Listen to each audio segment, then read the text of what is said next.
Wrong button. Coming up next on BBC Two, it's the Brad Woto stream.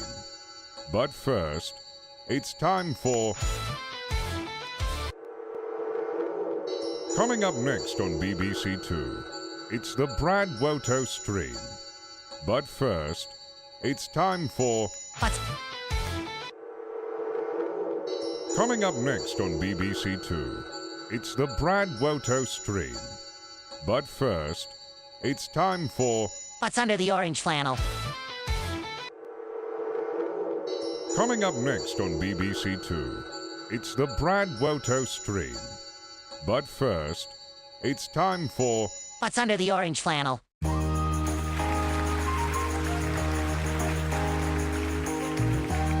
had hepatosplenomegaly. Chicken ass window.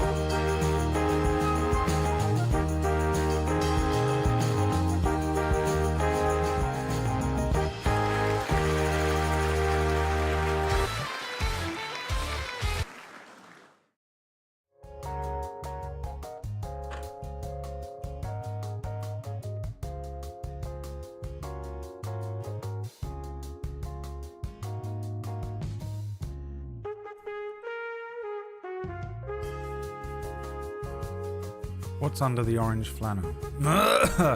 Ass.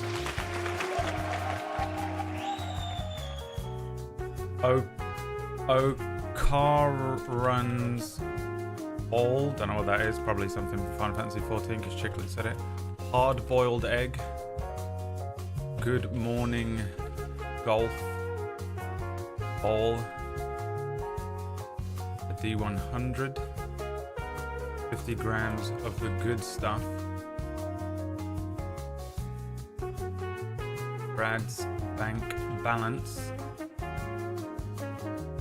An origami bird.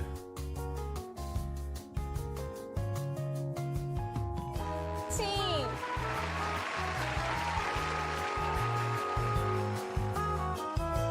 What's under there?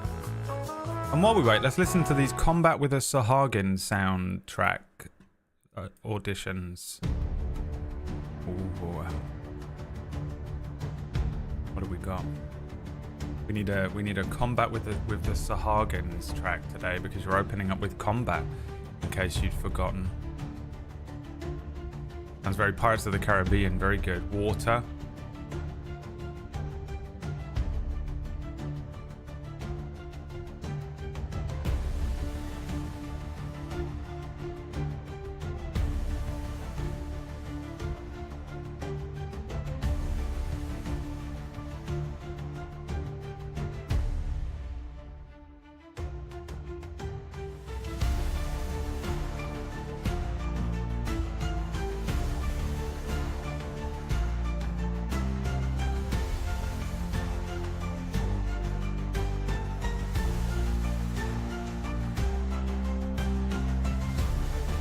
Hell yeah, dude. Pretty good. You think it's either Ocarun's Ball. I don't know what that is. Or 50 grams of the good stuff. Let's find out. Let's see if we can figure out.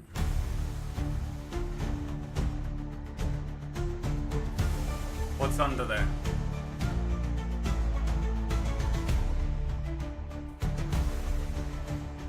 Gotta be careful. It's an egg.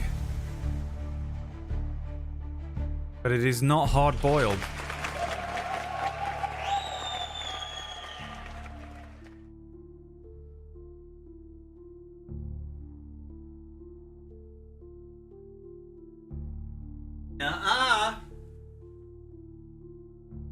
Alright, what about this one?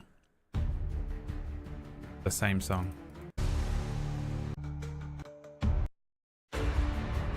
The same song.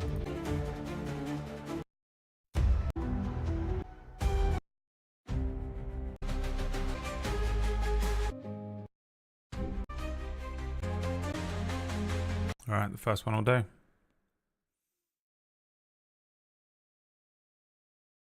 The first one will do. Oh, I have no music playing. Come on, man. Get your shit together. Come on now. You come here often?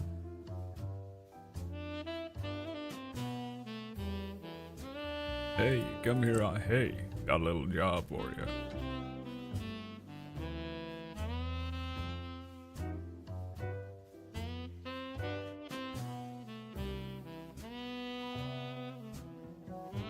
The egg is real.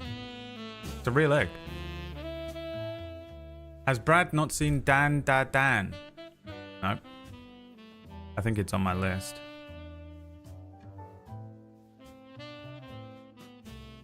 But obviously I haven't seen it, otherwise I'd probably know what the thing was, wouldn't I? You little passive-aggressive comment, Sararb. Sararb. Bloody Sararb. Where is this downloaded to? Oh, here. Do we have a whole song?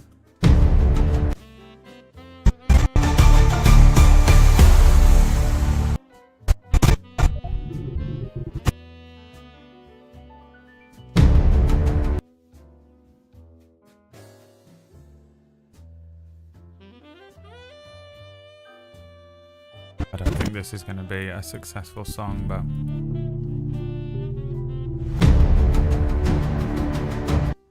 it'll do. I'll do, bake. I'll do. Export. Loopable. MP3, please. Loudness normalization, thank you. Export to Twitch Plays Season 2 Music Folder. Combat with Sahagin Loop.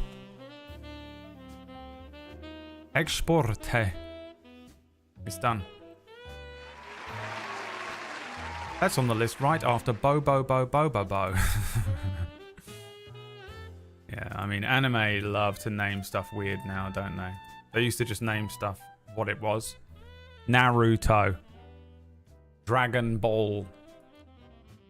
I don't know why Bleach is called Bleach. Actually, I do know. I looked it up once, but I've forgotten. And I don't care before you start typing it. I've got to train some of you.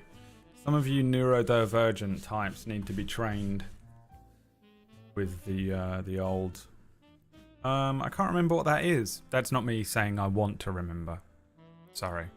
I know that's very hard for you to comprehend, but, you know, we're two different people. Alright? So, deal with it, you know what I mean? Grow up. I don't care. So we aren't going to fight a couple of fish people to sexy Final Fantasy IV saxophone. I'm going to end this stream. If you guys keep this up. You keep these kind of comments up, you're going to be in a lot of trouble. Is Cliffer a Dark Knight now? Who the fuck is Cliffer? Guys, I'm going to end the fucking stream, man. Lux, I'm getting angry. Guys. Oh. I'm getting angry. Is that what you've called him? You don't know his name? Brad, if you have a pair of scissors, could you please cut your bangs off above your glasses? Why? Why, Centillion? First of all, send me a picture of you and I'll do it. Send me a picture of you right now, selfie in front of this stream,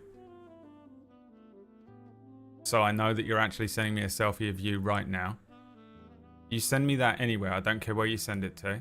Send it to the email, send it to, put it in the Discord, send it to me in a DM, Send it to me on Twitter. I don't care where you do it. Upload a link to Imgur and post it in here. You send me an image of you right now. And I will cut off that fringe bang. Live on stream immediately.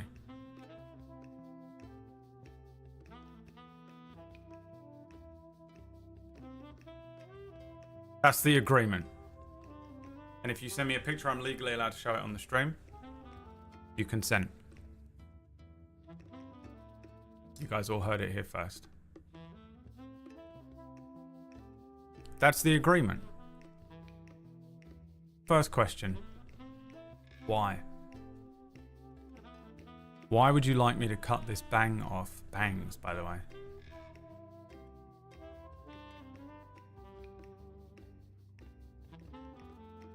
I can tell you one thing about Centillion. Centillion, I reckon... Let's have a look at a world map. Look up a world map real quick.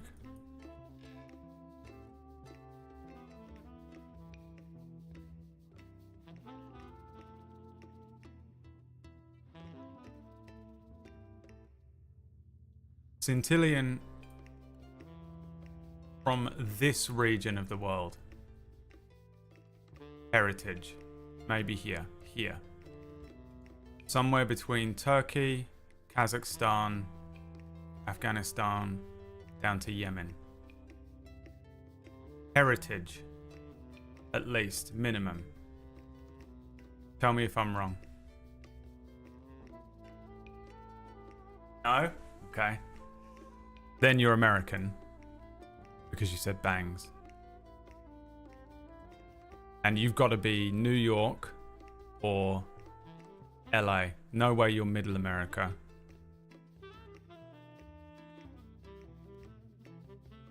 No way you're Middle America. It's probably this side because you're awake. Can't be European and using the word bangs. So I'm guessing here, maybe Canada, but probably New York. It's got to be a region where people care about their image. Usually people that come in and tell me to cut my hair are from this area of the world. Anybody from Armenia, Azerbaijan, Uzbekistan, someone want to tell me what it is about being from that area of the world where you're just obsessed with other people's haircuts. And like you go to the barber every 2 days and get your beard shaved into like perfect fucking lines. Oh, I could not be fucked with that. And then you're policing everyone else's haircuts. The most annoying thing is having a beard and having, you know, a long fringe and then having to deal with one of these people that police your haircut. I mean, Centillion, you're taking a really long time for this picture right now. So I'm guessing New York. You got to be somewhere, some part of America where people care about image. I mean, I guess you could be from Middle America, some Texas type, Republican. Get a man's haircut and get a job at a mechanic.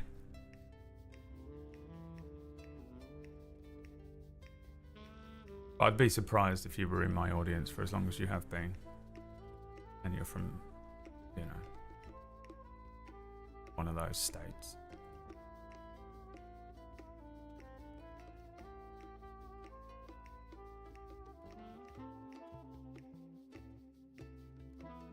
Chat GeoGuessr Brad.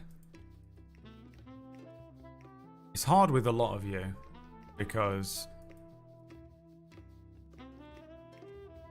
most of you are some sort of foreign speaking good English. The image is what Centillion said. On my camera is too dark. Trying to figure out how to make it brighter. Going to try next to the window. Here they come, the excuses every time, you know. The excuses that start coming in. Oh, it's the craziest thing. I just picked up my phone and it exploded in my hand. That's the craze. My hand has been destroyed and is bleeding. Typing perfectly. I mean, in the mirror right now, doing his hair, making it look all nice. This is how I woke up. Which I know you can believe.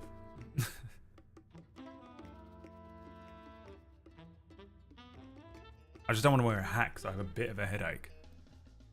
I've got a little bit of a headache, and I was like, if I put a hat on and then these headphones, it's going to be like someone fucking crushing my head like that. I didn't want to do it. So I was like, ah, fuck, I guess I'll just have to hope that I don't look like complete shit. Which, I mean, most of the time I do. I mean, the worst thing about this medication is it made my hair fall out. So I already had thinning hair and receding hairline. Let alone, I didn't have the hair to lose. I lost a bunch of weight, lost a bunch of hair, tooth fell out. It was fucking crazy, dude. Choked up a lung. I'm running on one kidney. Lost a leg. It was madness. Scintillan's calling his boy right now. Hey, you're a model, right? Can you come to my house right now? Put on this website, twitch.tv/Brad Welto, and then just take a picture of yourself in front of that, quick. Oh, taking way, by the way, you've taken way too long already. Absolutely in the mirror in the bathroom. You know? Comes in here and judges the way I fucking look. Oh, but we're not going to show what you look like? You're not fighting fair? You don't want to fight fair? I fucking roll up onto this fucking screen every day. Some days I look okay, some days I look like shit, but we're going to fucking poke. You going to poke? I never upload stuff from my phone. Oh, here they come. The excuses every time, man. I want to fight fair though, huh? Oh, it's a bit scary now that we're all going to look at you, isn't it? Oh, how the tables turn. The moment I fucking just put you, any of you, into the exact same position I'm in, I haven't even done anything. I haven't said anything about how you look. I haven't said a fucking word. All I've done is just swap our positions. And the fucking fear. The way the shit starts running down your legs. God, you people are pathetic. You think I can't defend myself? If I could instantly post my picture on the stream, it'd be done. Yeah. Oh, dude. The shame of it in 2024, dude. Hasn't got an iPad, hasn't got a phone, hasn't got a webcam. You got nothing. Yeah, sure. Pull up a PSP, dude. What are you doing? The pure shame of it. Busted, caught, and you're done. You're done. I win. Congratulations. Thank you. Thank you so much. Thank you. Thank you so much. And winner by fucking TKO. Instant round 1 knockout. Didn't lift a finger this time. Guy fell into the ring. Cried, pissed himself, and died. And your winner, ladies and gentlemen. The winner. Right before your very eyes, I win. I won this one. I think we can all agree. Thank you very much. Thank you for the easy win, Scintillan. Never fucking speak again. You ever comment on any fucking streamer's appearance in any way, whether it's a fucking compliment, whether you think it's a compliment, whether you think it's a bit of bant, you stop your hands before they type your shitty little comment, and you remember the day you were defeated instantly. Bang! You're done. You walk it back and you type something else. Type something about what TV show you're watching instead. Guys, if you don't know what to talk about, just talk about the TV show you watched last. Guys, a little bit of advice for you. If you don't know what to talk about, just talk about the last TV show you watched. That's what I do every day on the stream. Oh, I almost finished watching From. Easy. You know? You don't have to come in with your low-level fucking shitty takes on people's appearances. You don't have to come in here thinking you're one of the boys. Oh, Orcish and Brad are roasting each other all the time. I'm going to join in. You can't. You'll die. You'll die. Okay? We ain't got all day to wait for this fucking picture. It's too late. It's over. You lost. I'm not sitting around all day wasting time on the stream. You either get on my fucking level or you walk it the other way. So anyway, guys, almost finished watching From. I'm on the last episode of From, season 3. Only 10% of Brad's power. It was 1% of my power. I didn't say a fucking word. I just asked him to show me what he looks like right now. The shame, dude. A show where they put stars into complete darkness for 7 days. Kumagi, stars are always in complete darkness.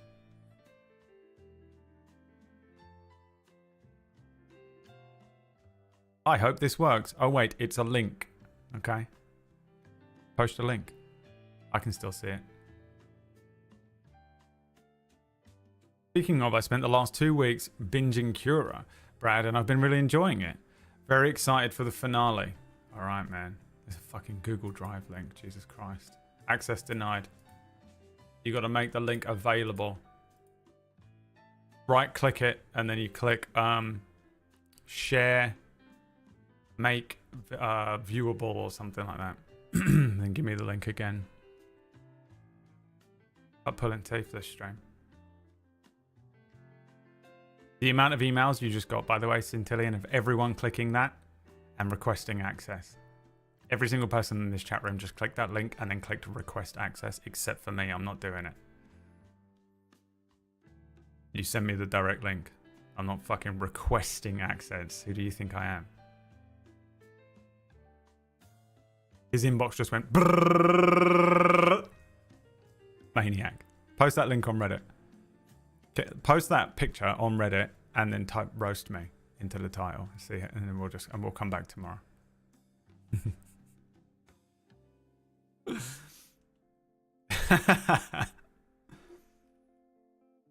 Trying to get Brad's Gmail. I mean, I could just log into the Streamail, which I use for like PayPal and everything. I guess I'm not going to do that. Can't be bothered. Post the picture in Discord.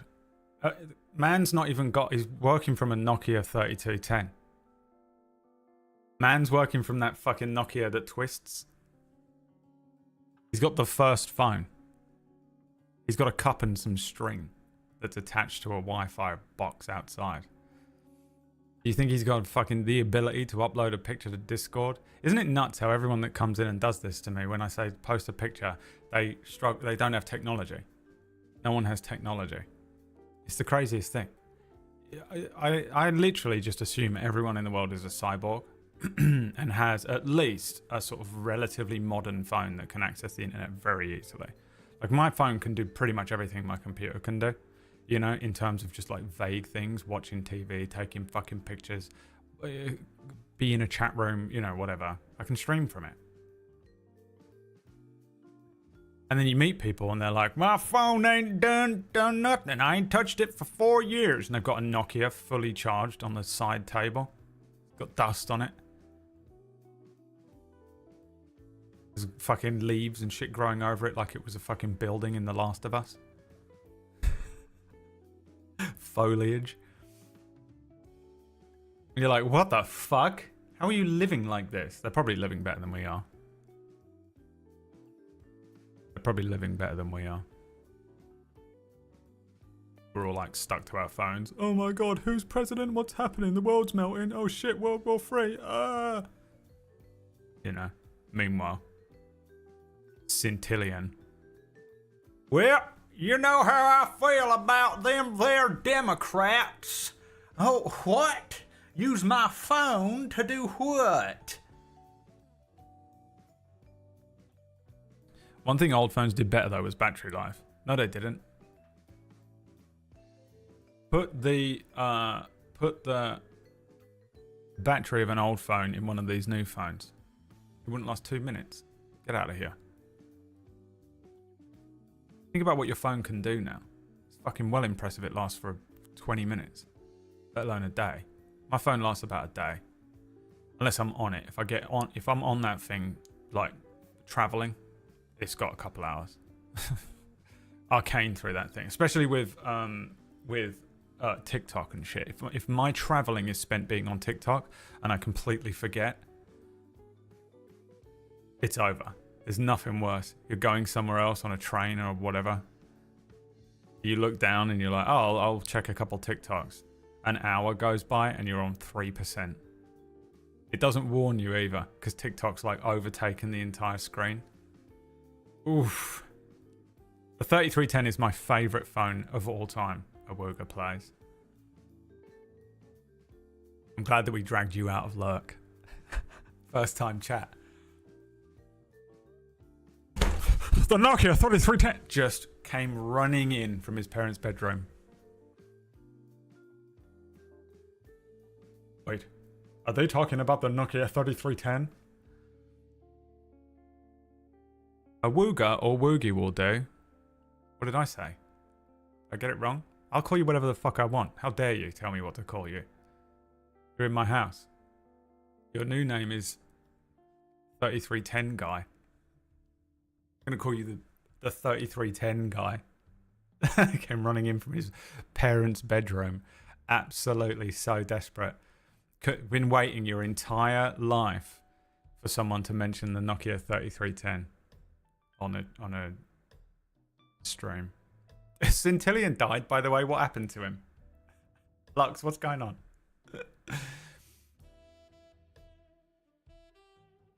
Centillion knows how to use Google Drive, but doesn't have a phone. Suspicious. My new name is whatever the fuck I want. Okay, yeah, change it. No, don't. My Mr. Plays was my father. Unlike the 3310, he died, yeah. I also like the 3210. Nokia 3210. Everyone sort of, I think, naturally evolved from the 3210. What was the one before this one that was kind of flat? It was kind of a flat version of this.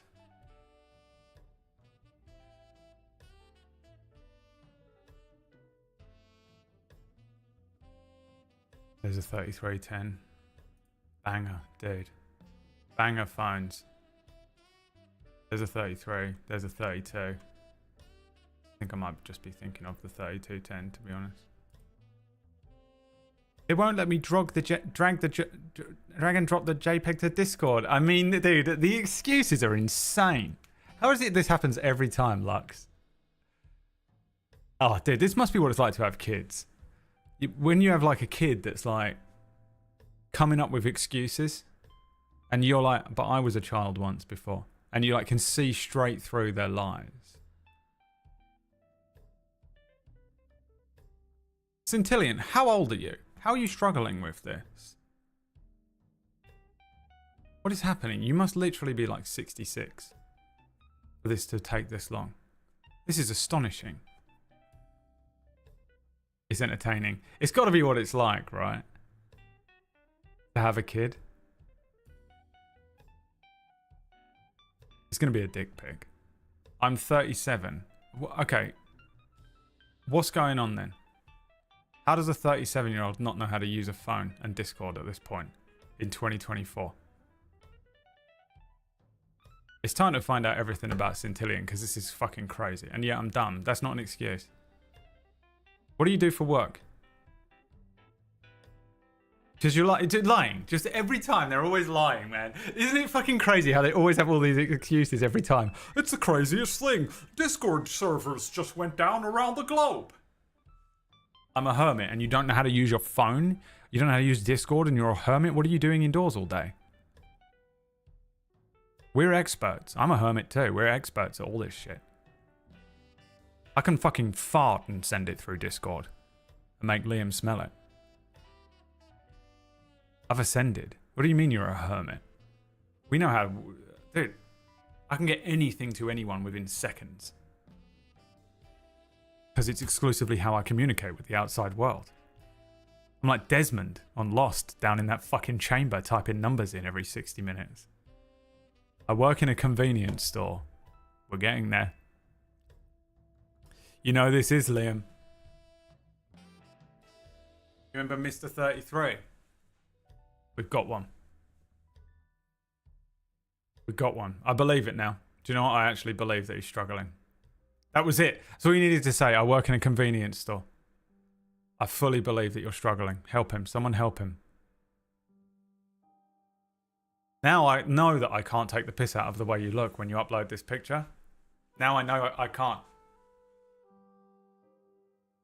You get to fucking roast me. You can come in here and say whatever the fuck you want about me. Huh, Brad, your hair is shit and you're ugly. Your penis is small and your voice sounds like shit. Oh, your nose is too big and you're blind. Ha ha. And I can't say fuck all back because you work in a convenience store, which means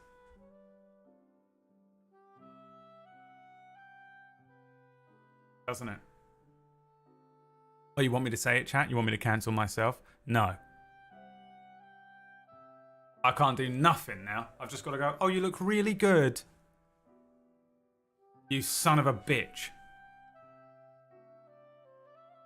You fucking bully. I can call you a bully. I can't even call you that. You got no social skills. You're just...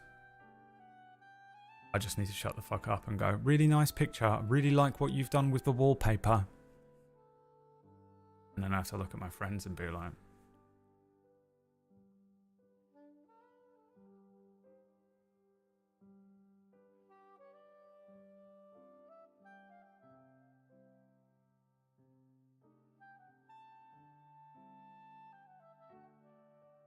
You know.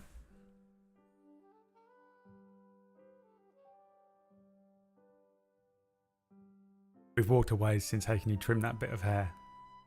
Don't talk to... Do you know how fucking annoying it is to have a fucking fringe? And then you speak to people who don't have a fringe. You know? Every uncle at every fucking family gathering. You know? Fucking Justin Bieber came out.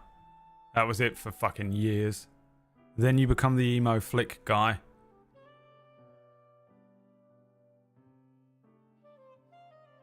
The point of this haircut is that it's lazy. I'm lazy. People think it's a design choice. People think it's a style thing. They're like, that's Brad's style. He's always wanted to be that kind of like indie emo kid, maybe. No. This haircut allows me to get 2 haircuts a year. That's a net profit.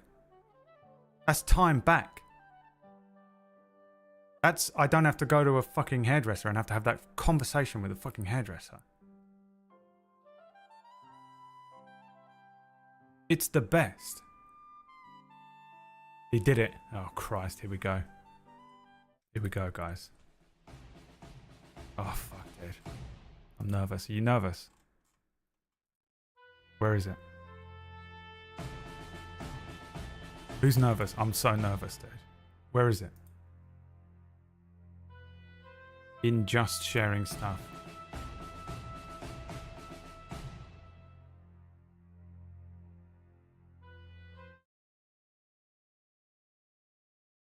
Oh, bro. First of all, we don't know if this is you. Because I said take a picture with the stream in the background so we know. This could be anyone. He could have fucking Googled this. This is the guy.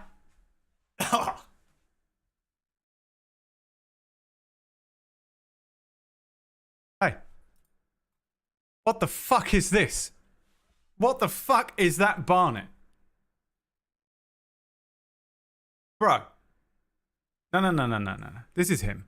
If you had the option, you wouldn't just send this. You wouldn't send this fucking guy. This is him, dude. But let me just take a look at that. That's the Barnet? Bro, you need a fringe. You fucking come in here and tell me to cut my hair? Grow yours. Let's get this man some hymns.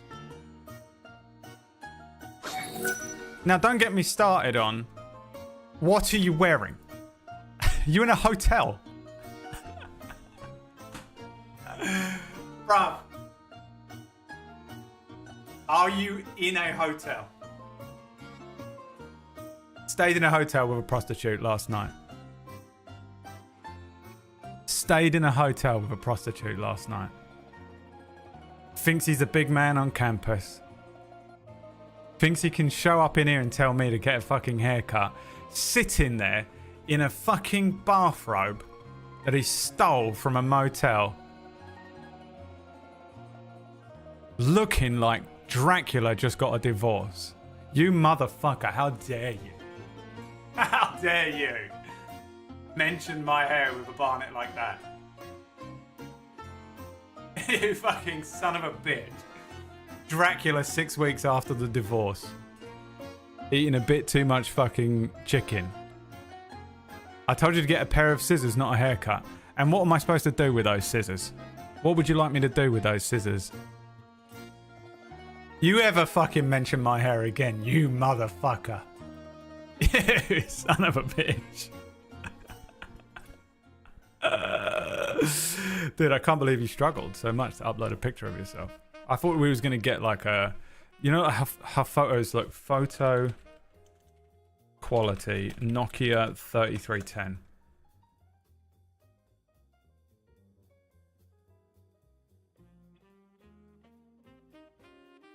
Show me, come on.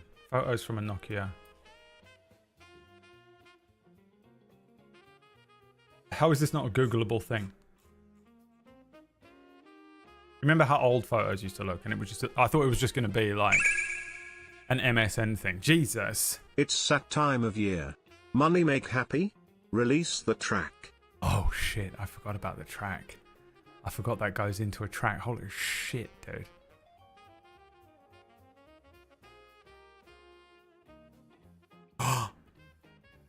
It's close, baby. It's close. $500. And I'll release the track. What track? This one. Centillion, thank you for sending the picture, by the way. You're a good sport. You're a good sport. Most people would just leave and never come back, including me.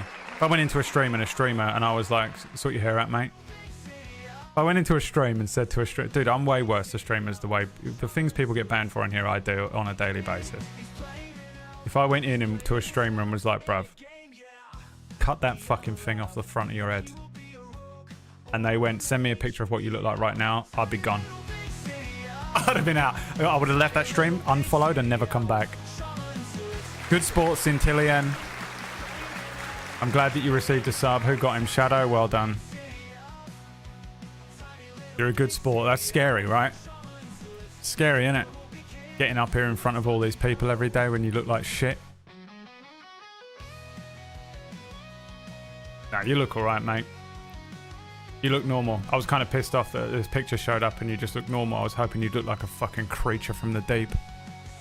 Genuinely was hoping that the thing that came through would have been this monstrosity. Like something from a fucking Marvel villain comic. You know? Just a normal bloke. Fuck. Fuck. Bubu sent a selfie as well. Hottie. You want to get roasted? Is this what you're doing?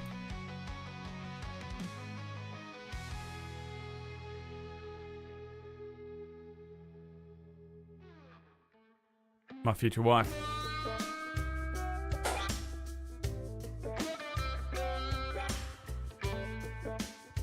Future wife. Look at that hairline on this guy in the background. Streamer that she's watching. Bro, look at this fucking Dracula hairline. This fucking guy. 37. Don't look a day over 36, Bubio.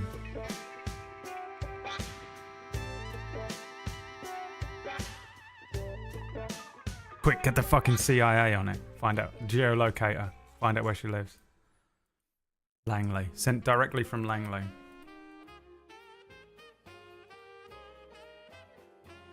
My nerves are racked because I didn't realise I was this tech down. I'm glad you had a panic attack. And I don't say that lightly. Because I don't wish panic attacks on my worst enemy.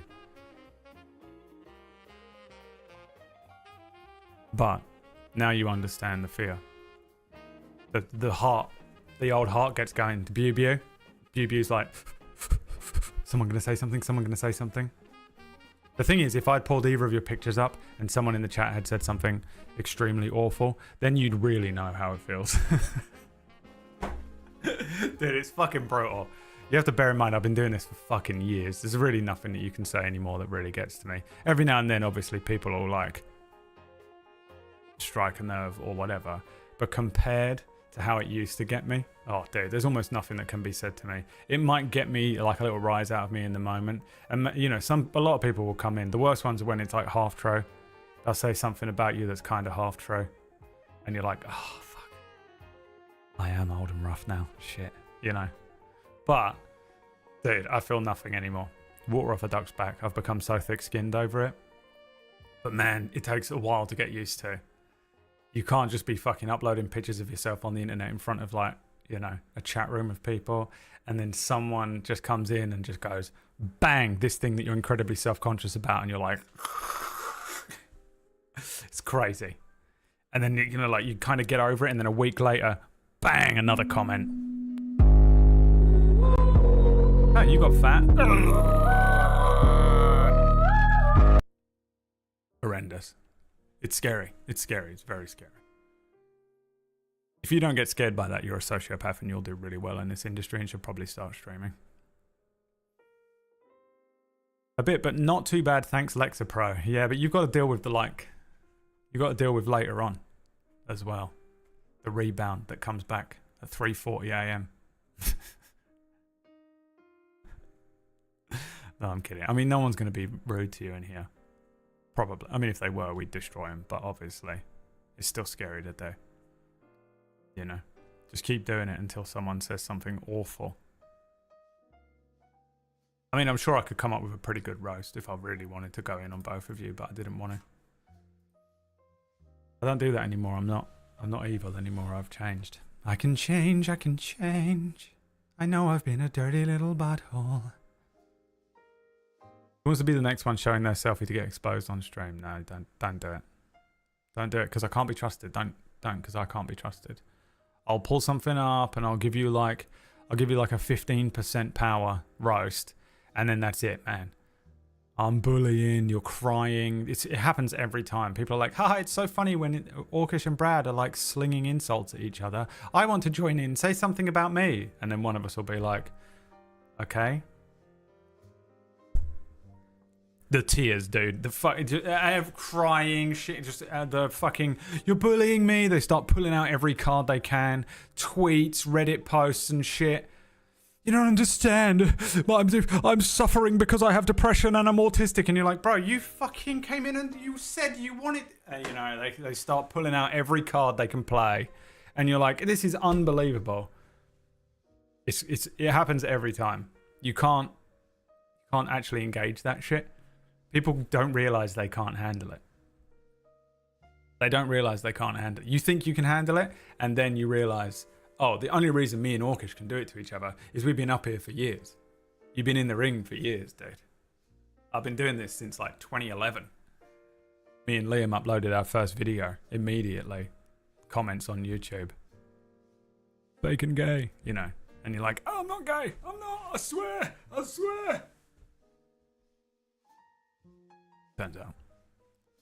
Me next. 3 seconds later. I'm never coming back, and I'm special, and you're a bully. I'm reporting you. Every time. Every single time. It's hilarious. Without fail. Part of me realised it was a rude comment for sure. If anything, it just shows I'm too superficial. Judging on your picture, you're not. Oh!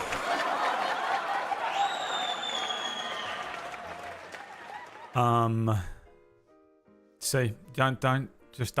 Please don't, because I can't stop. This is what I'm saying. Don't upload a picture of yourself. I can't stop myself. Sometimes. Yeah, no, I think a lot of people think I can't see because I have this like bit of hair in front of my face, you know? They like think it's like I'm blind, but I can see fine. It's the same as having your nose. You can't see your nose until you look for it, and now you can see it. It's the same with a fringe. You know? If I was a girl, you wouldn't care. I was a girl, you wouldn't even look at my fringe. You'd be looking at my tits. And you'd just be going, oh, I tell you what, yeah, I really like... What is it you just said you liked? Yeah, I like that the most as well. You know, but because I'm a guy, and I don't have your haircut, and I don't conform to the, you know, traditional mechanic fucking middle America, Trump supporting fucking haircut. The truth is, if I fucking cut this fringe off, I'd have the exact same hair as you, Centillion. It's exactly what I look like. Especially at the moment, all my hair fell out over summer. PB's creeping in. PB dares to show up.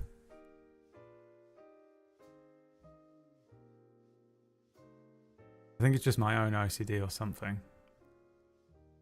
Yeah, I mean, the best thing to do is to assume that absolutely every single person in my life over the last 20 years has told me to get a haircut. Every single time I've ever met them. Fucking nightmare.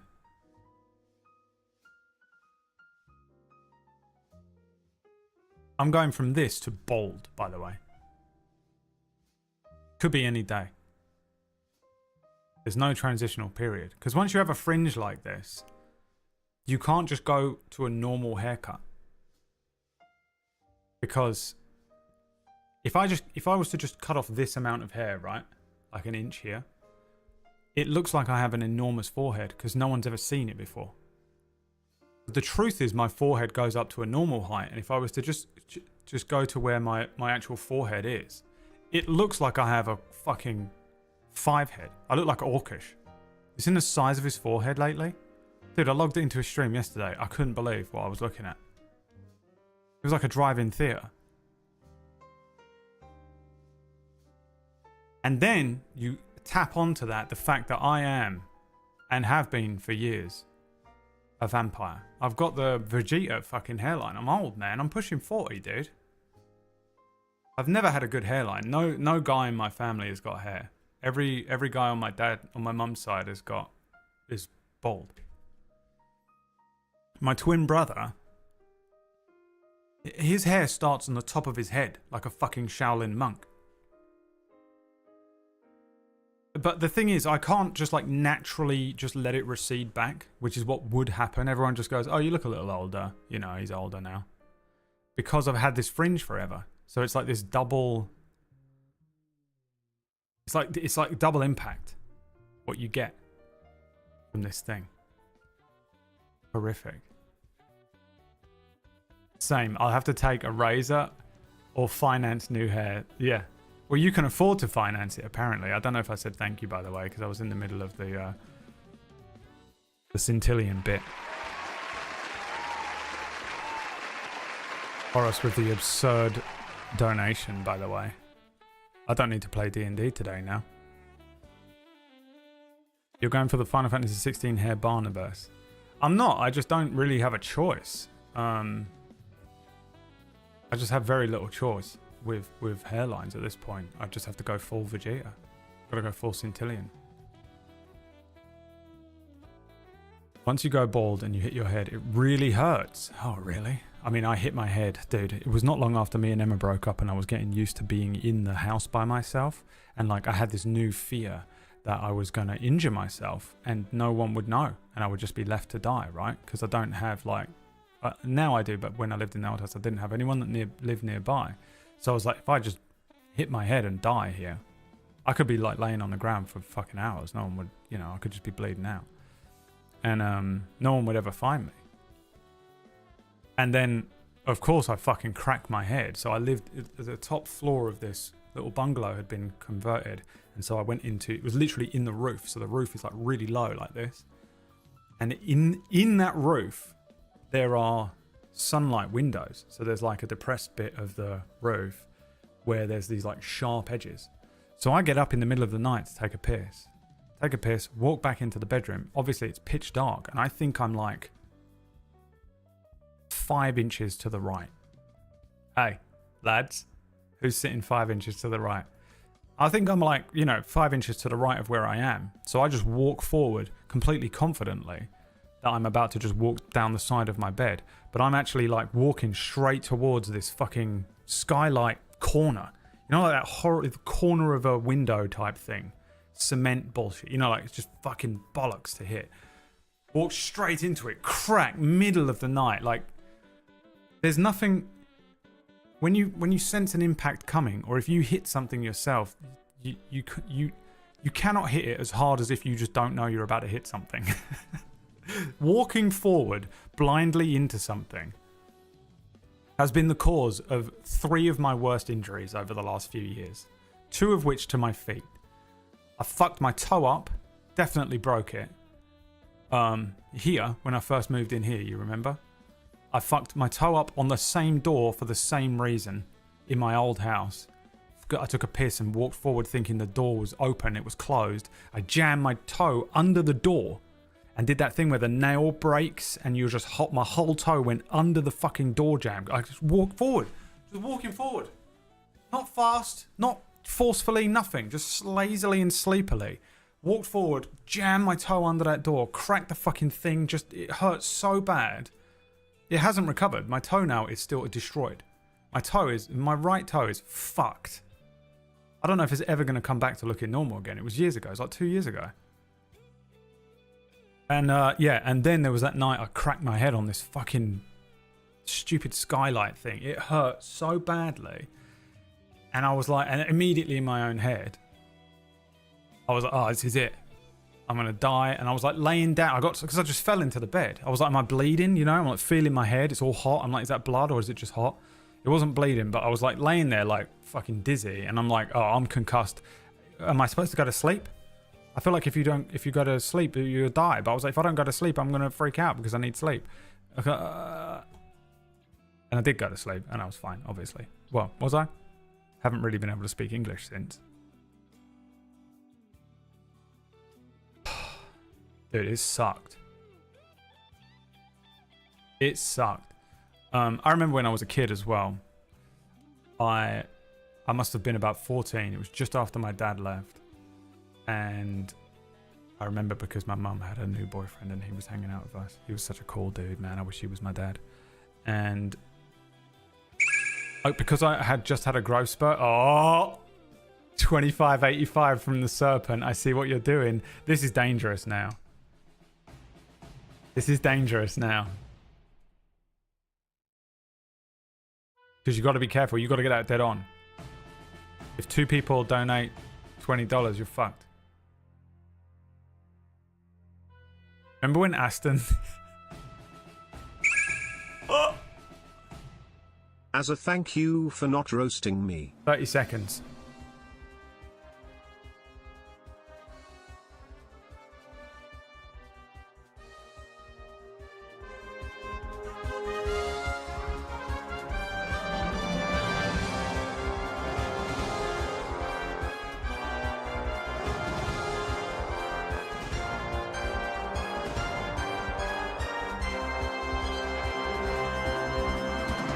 You've done it. And just for that, let's roast Bubu.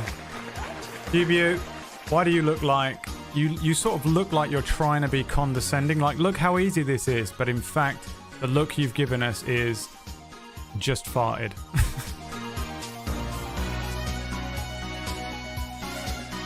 Trying to be condescending.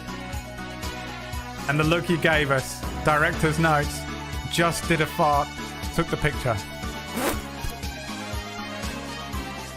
You're welcome.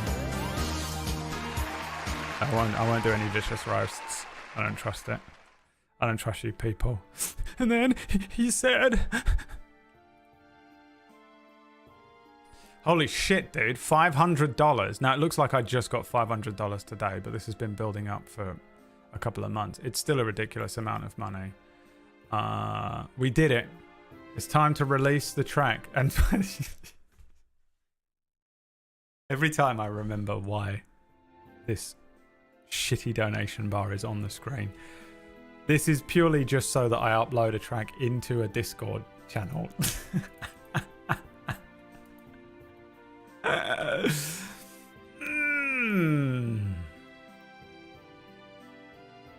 Looks like a drive-in movie theater. Dude, it did. Let me upload the... Here we go. Dragon Age. The Veil Guard. You guys earned this. You guys earned this. I hope you're proud of yourselves. Well done, you. Well done. Can we get a little pat on the back? A little pat on the back, everyone. Because you've done really well for the low price. Guys, for the low price.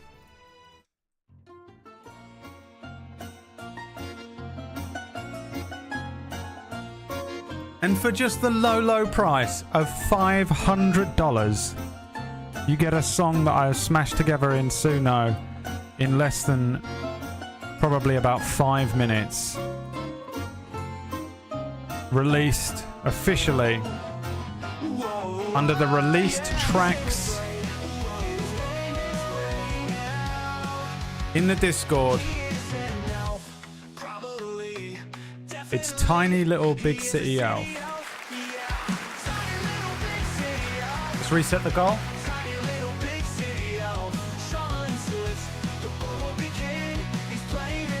I guess by the time we get to the next 500, we have to hope there's another song to release.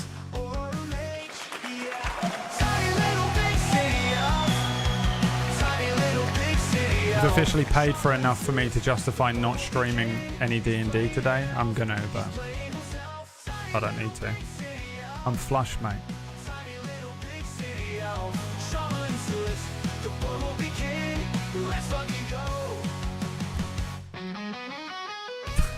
I feel sick. I'm gonna throw up, but I have to pretend. I have to pretend. Alright.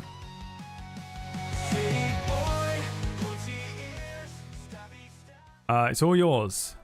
All the tracks are now going into the released tracks part of the Discord. And I'm actually impressed. I'm actually impressed you managed to get it on the $500 mark. And now we wait and see the next time we hit it. As that slowly builds up over the course of a very large amount of time. Thank you very much for the donations. Bew and Serpent and Horace, very generous. Those donations will be going, of course, towards some children's Christmas gifts. Because it's that time of year again where I suddenly realise that I have to buy fucking Christmas gifts for children. Not my children. They don't get a fucking penny out of me. Not after what that slag put me through. She gets enough in the alimony, she can buy him something. My sister's children. This song has ruined the silence when I lay down to sleep at night. I've seen a couple of people mention that, and I'm fully in there with you. It gets into my head as well. Proper earworm. We got a couple of good earworms in there. I remember spending $28.99 on Pink Floyd's Pulse, a double album. We've just spent $500 on an AI song because the chorus is so catchy.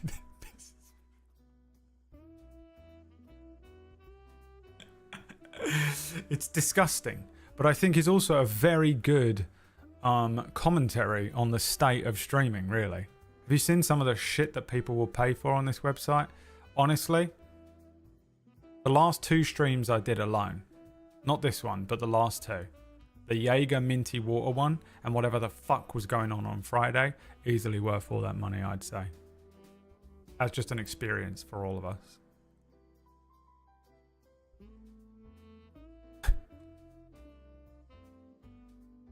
They did indeed cost $500 each. Wow, could you imagine? 1, 2, 3, 4, 5, 6, 7, 8, 9, 10, 11, 12, 13, 14, 15, 16, 17, 18, 19, 20, 21, 22, 23, 24, 25, 26, 27, 28. 28 times $500. Chat, go. This song has literally kept me up at night. Yeah, it's a bit weird, isn't it? It's doing that to everyone. We thought we'd avoid it today by playing D&D. 14 grand? God, if I'd made 14 grand off of these Suno songs, I'd never be able to show my face on the internet again. I'd have to kill myself. I wouldn't be able to handle that level of guilt. Some people would just be perfectly fine with it and just carry on with their life. It would fucking cripple me. But then again, also, if I had 14 grand, I probably wouldn't stream for a year. Pull a PB. Just pull a little PB. Did Jaeger survive? We haven't heard from him, so I'm guessing not. He's for sure in a hospital somewhere. What? So offended. So unbelievably offended. Because you've only streamed, what, once this week? I'm going to take it so personally. She's typing, what, block caps, typing so fast. Keyboard smashing. Look at her, look. I'm forcing myself to stream it every day.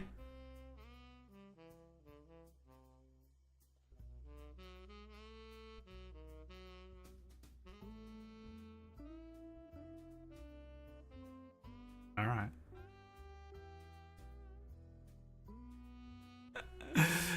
I mean, what did I say? No more jokes. You can't tell jokes at work, basically. Don't make jokes towards PB. She's on 1 hour of sleep.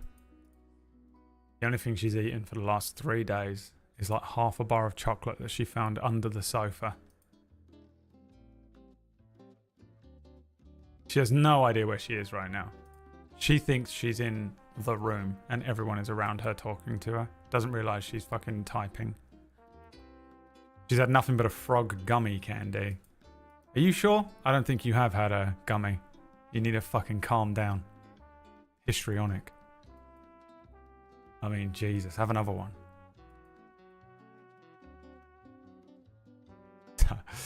I can't, by the way, you do not understand how scared I am right now. I need a heart rate monitor just for like every time I'll get so scared about aggroing PB. It's unbelievable, dude. It's hilarious how we're all so scared of her. The day that Orkish was absolutely losing his mind because he made a joke and he genuinely was like, what if she sees it? I have to calm down a little bit. It's fucking so scary, dude.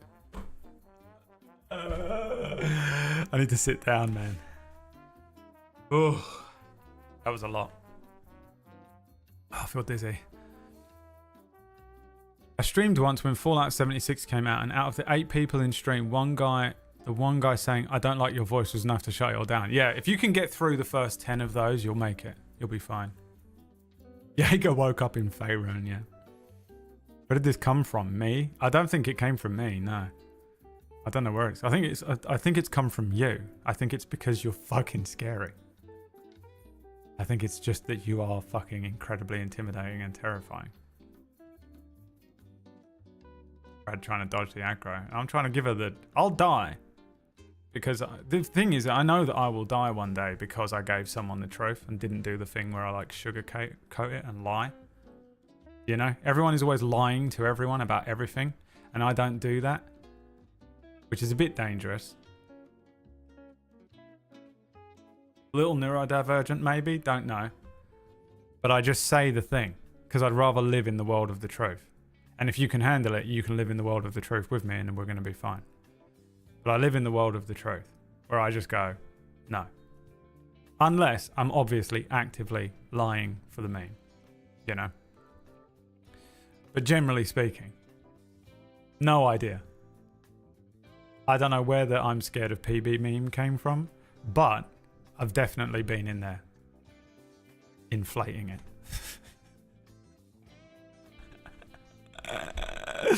I mean, wherever it came from, I fucking took the ball, you know? The ball came in. I fucking, for sure, took the ball. But I'm pretty sure I didn't invent the meme. I feel like it's an Orcish meme. Not sure. Part of me honestly thinks it might be a whack meme. Look how scared he is right now. Dude, look how scared he is of PB. Is this a whack meme? I don't know, dude. This might have come from one of his early Final Fantasy 16 streams. I don't know where it came from. I don't know who started it, but we're all in there, man. Throwing the rugby ball down the line. Praying to God she doesn't catch up with one of us. Every time we make a little I'm scared of PB meme, checking over your shoulder. Oh, fuck. The Crash Bandicoot level where the thing's chasing you. Indiana Jones, she's the boulder.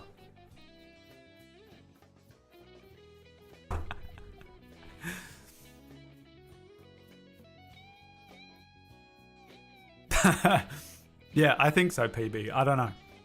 It must be. I think it just came from you. I think. You're just scary.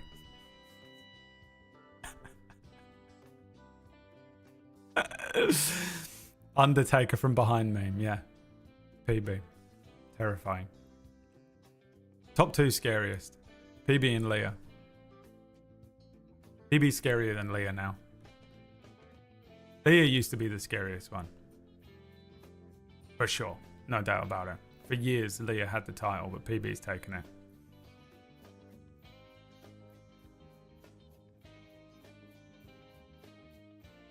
PB's scary because she's the impersonation of morality. It's like offending Jesus as a Christian. I think that may have been true once, but I think whatever she's become now is something different. She's a vengeance paladin, if anything. I don't think she's even that. I think she's just fiddlesticks.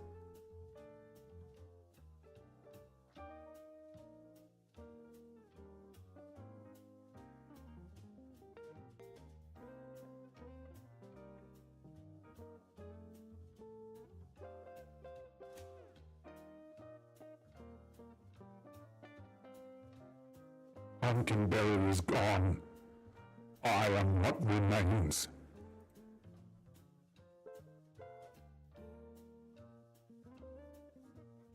For real. 100%.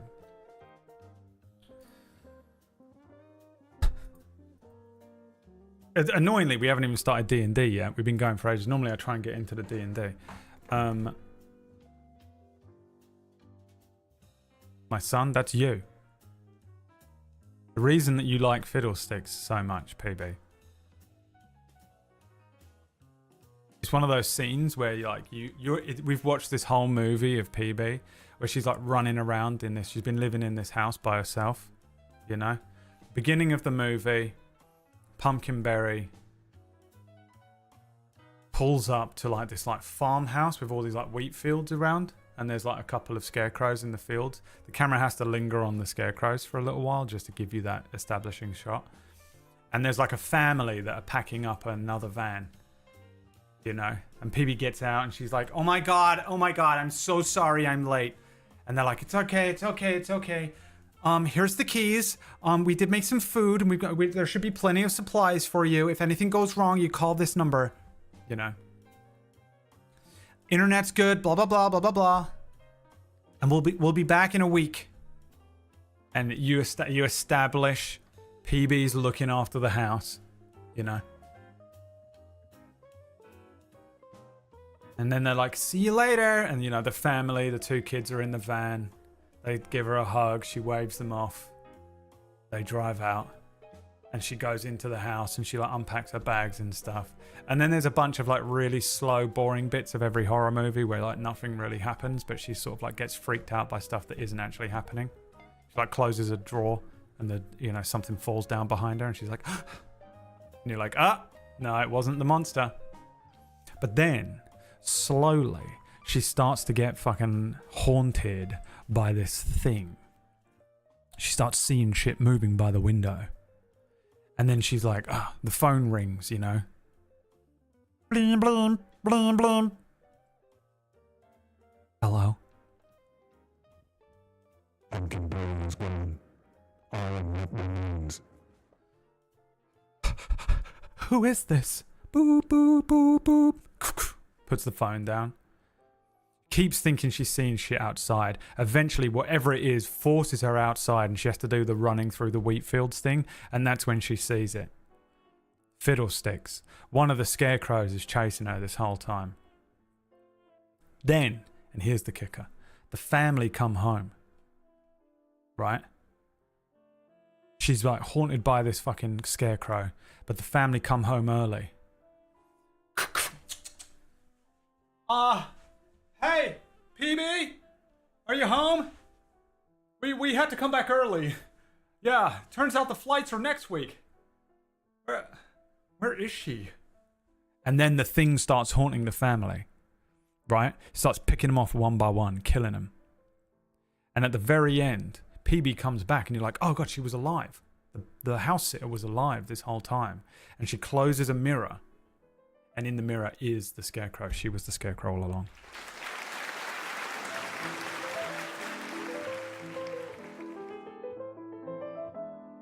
That's PB.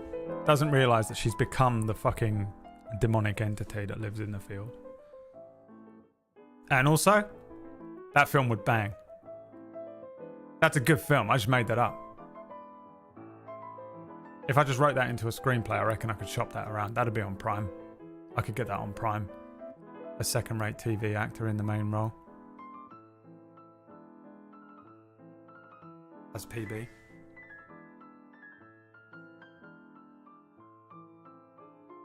PB is blonde.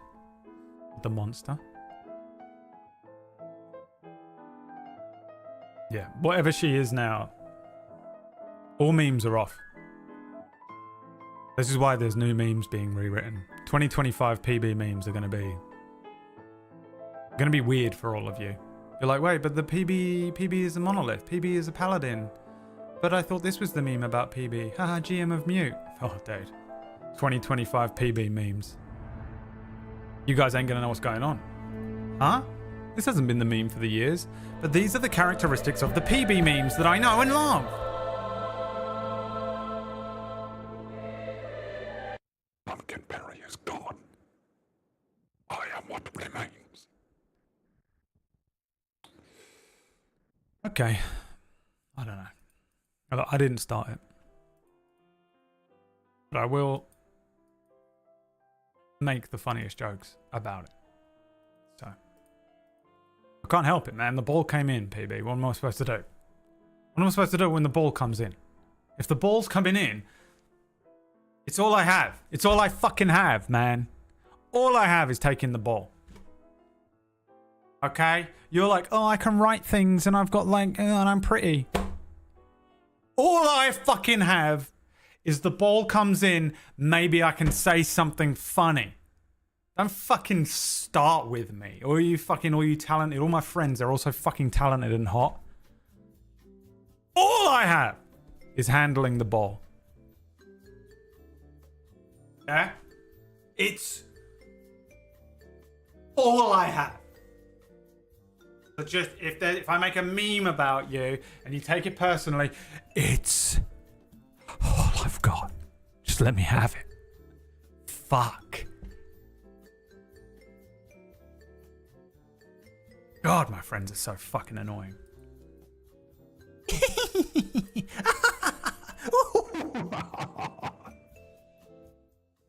was me. I'm Fiddlesticks. No, I'm the opposite. I've gone the other way. I think PB's taken my dark energy. I actually truly believe that's what's happened here. PB showed up like that fucking movie Cat's Eyes, where the cat jumps on the fucking guy's head and is like... sucks the guy's soul out of his eyes.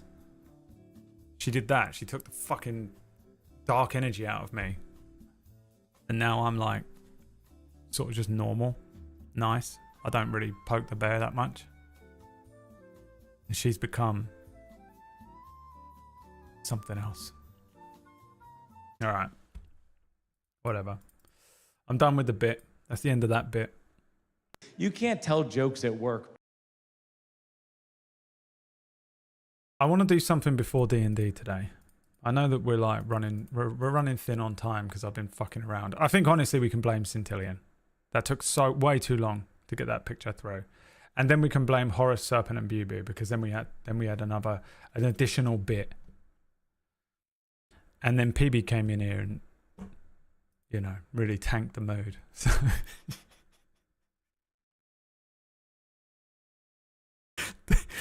I'm so scared.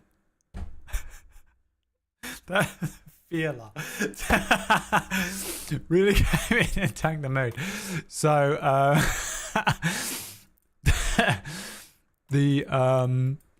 oh fuck, dude, that made me laugh so much. It made me break character in D&D the other week for something similar to that. I actually broke character during Cura. I rarely break during D&D. I just let them have their yucks. Tank the mood. Dude, there's nothing worse as well, man. If you get fucking accused of bringing the mood down, oh, dude, it's over. No.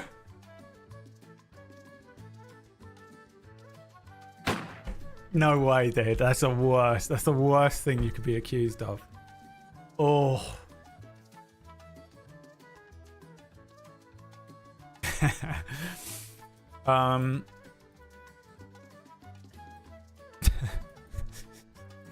What I wanted to look at for D&D. Let's play a little bit of D&D. I ain't playing that much D&D today, I guess. But we'll do a little bit of D&D, okay? We got one. We'll do the fight at least. Well, this was fun. PB just fucking so absolutely not in the mood for it today. Has had fucking 3 hours of sleep over the course of 2 weeks.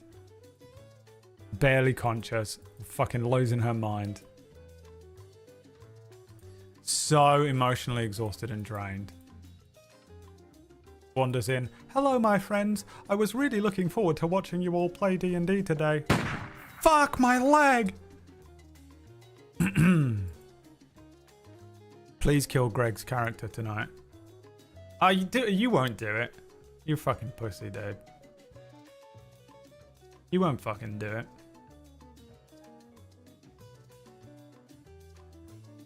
You won't fucking kill him, dude. You can't be bothered to... You can't be bothered to fucking get some new artwork. I've run a table story show before, halfway through a show. To get new artwork halfway through a show? You out of your mind? Get out of here, dude. Sometimes, and I hate to admit it, that is a reason I won't kill someone. I'm like, and the wolf comes down and bites your throat. And then I'm like, oh, fuck. Episode 47. Luckily, the turtleneck you're wearing is thick enough to stop that from being a killing blow. And it does 54 damage. Fudging rolls to keep the cost down, yeah. And you know why we have to keep the cost down? Because we're scared of PB. You spent fucking how much on artwork? God damn it. I can't believe that you've done this. I can't believe you've got 4 characters in your show and I've got 57. And I got artwork for all of them. And you gotta get a new character? God, every show, dude.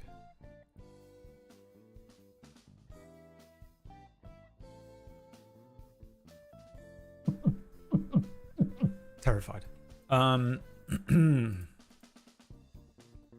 Drive-in movie there. Okay. Look. D&D Beyond. Guys? D&D Beyond. Can everyone type D&D Beyond in the channel? If you don't know how to spell it, just type it however you want. Today's episode is sponsored by D&D Beyond.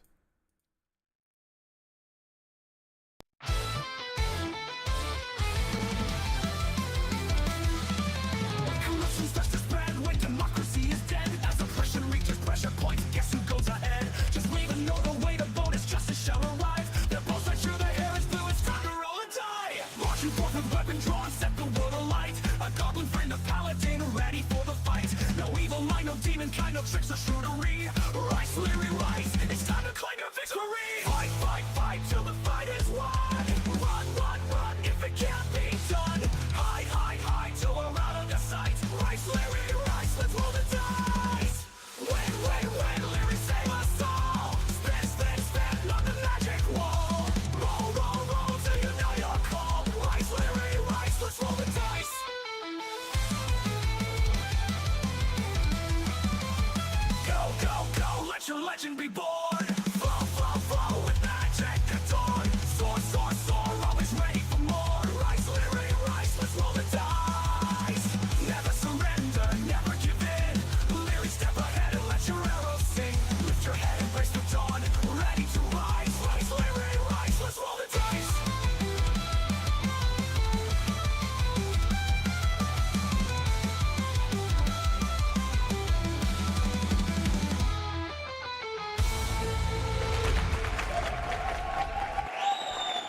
Now, obviously we have this fight to do. Should we do this first?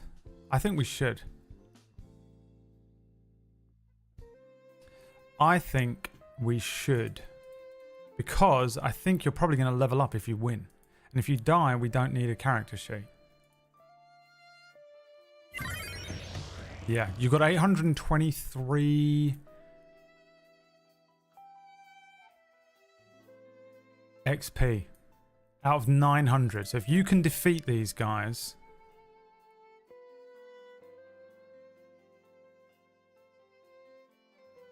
by the way, I haven't forgotten I need to cut my hair on stream.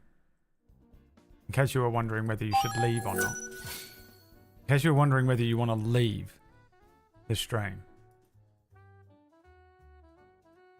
Because you're not interested in this part. We are ending the stream on me cutting my hair live. Centillion. We had an agreement, and I'm a man of my word.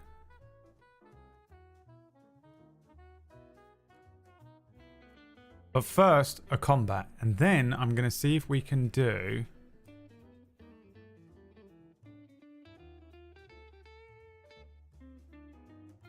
a D&D Beyond sheet. Now, the question I have, and you have until the end of this fight, and don't answer it before.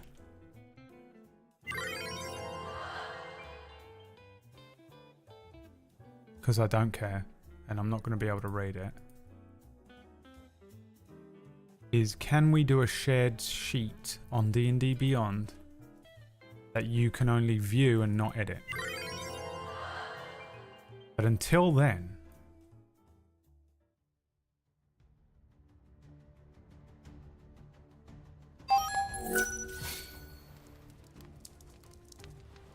we have a combat to face. Now, you do already have one wheel spin. So thank you for the subs coming in. For every 10 subs, you get another wheel spin. And boy, oh boy, do you guys need the help today. As a reminder of what happened last week, I'll let you continue giving me money. You're welcome. You're welcome. As a reminder of what happened last week, you began the quest to retrieve the Heart of the Abyss Pearl from the sunken temple and return it to Erindra to prevent the Kraken from awakening. Diving into the water and swimming down, you encountered a Sahagin, a sort of underwater fish person. They're sort of amphibious, but they're sort of fish people. Carrying spears, this thing attacked you. Now, you guys tried to... You tried to outwit me. You thought you were smart. You thought you were clever. And you said, haha, we've tricked you. And in doing so, I said, you can't trick me. I'm incredibly intelligent. I'm an unbelievable intelligent force of nature. And in fact, aggroed a fight with a creature that was much more powerful than you were capable of dealing with. In attempting to escape, you failed, and you were captured by the Sahagin and brought into one of their caverns near this sort of temple that you're looking for. Parts of this cavern that you're in actually have sections almost as if the temple is kind of... this cavern is a natural cavern built partially within the temple, but it is a kind of natural cavern. There were a bunch of Sahagins standing around you, two of which were chefs. And you recognize that you were tied up above a giant pot of miscellaneous flavors and seasonings and ingredients.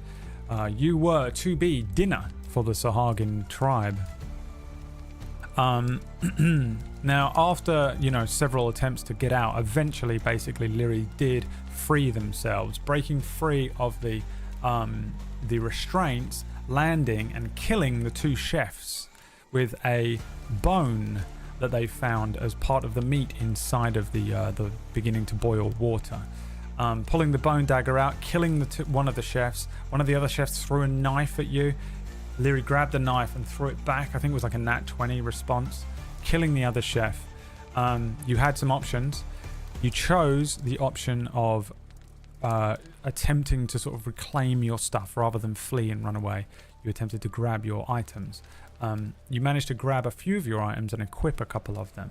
You currently have equipped the bone dagger, a potion of invisibility, and your armor. So you those are your only options when it comes to dealing with the fact that there are 2 Sahagin that come running across the room here. 2 Sahagin guards. These guys are actually more capable of fighting than maybe the Chef Sahagin were. They come rushing forward. They have spears. They leap over this rock, landing next to Lyri, and that was where we ended the session, as Lyri is about to fight these 2 creatures, you know, sort of partially equipped, but not with everything that normally Lyri would be equipped with. You also do not have the added boon of a companion down here. You're on a sort of solo mission. The 2 Sahagin landed next to Lyri, and that was where we were going to roll some initiative. So the first thing I want to do real quick is just... I gotta get the dice. The dice up.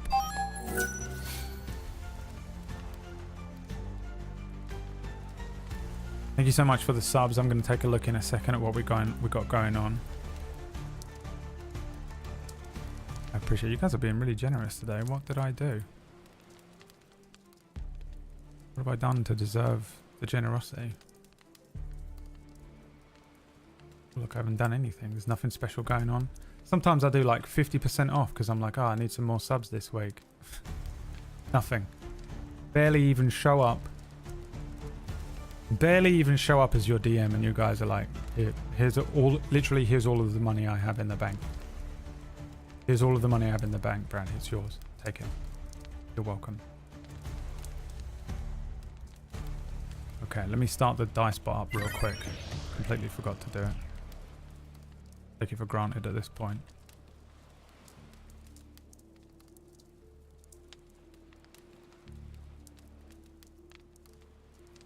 Let's see what we've got going on. De Jure is here. Thank you for that Twitch Prime. New first time subber.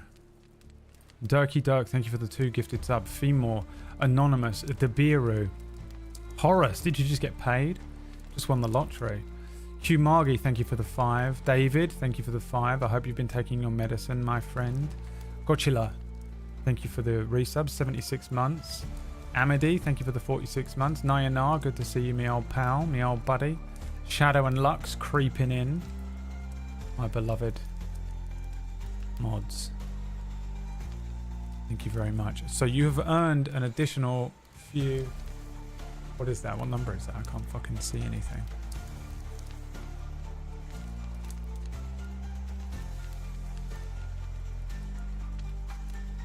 What does that say? 36? Why can't I fucking read it?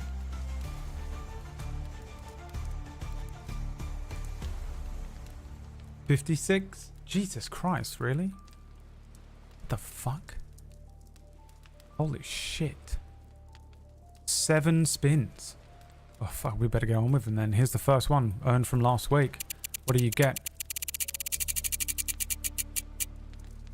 An item. Alright. Let's go.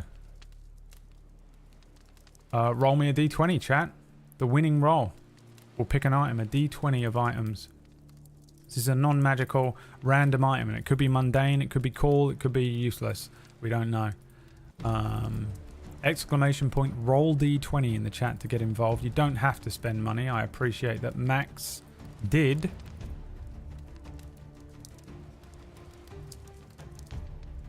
Every 10.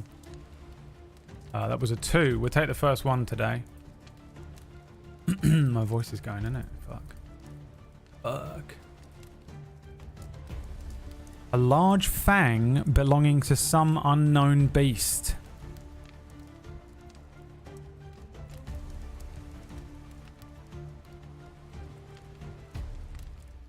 Unknown beast fang. XL. Added to items. Remember you have it. Another dagger. Another soup. Yeah. Remnant. Okay. Second spin. It's Fang. Yeah, from non-canon. Oh, another one. Roll another d20. We'll just take the first number that comes up. But whoever gets in there first. There it is. 15 from Debiru.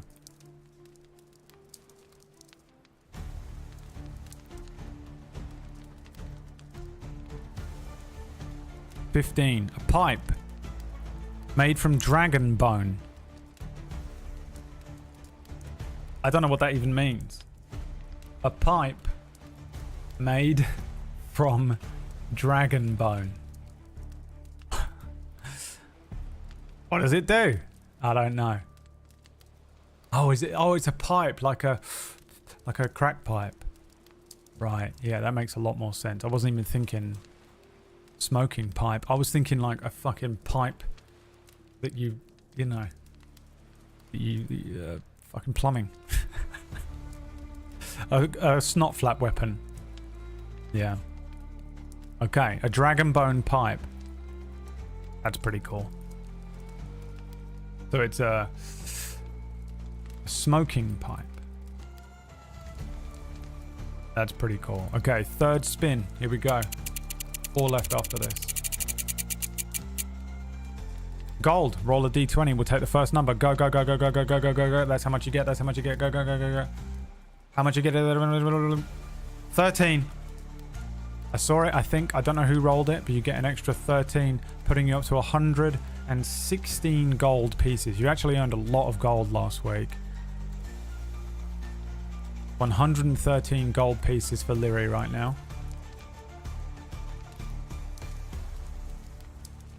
Okay, next wheel spin. What is this for? More gold. Roll. Roll. I'm taking the first one. Go. Fucking roll. Get the fucking rolls in there, you fucking sons of bitches. What is that? 7? What's that? 123 gold. Next wheel spin. 9 RNG, 7 gold.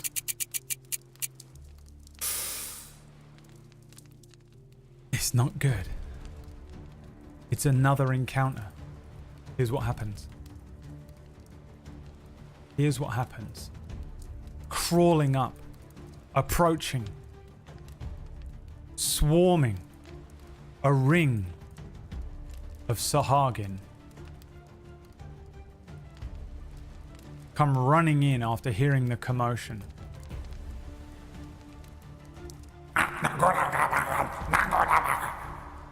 As Lyri engages with the other two, a ring forms. Like, you know, like if you're having a fight at school, there's a ring of other children.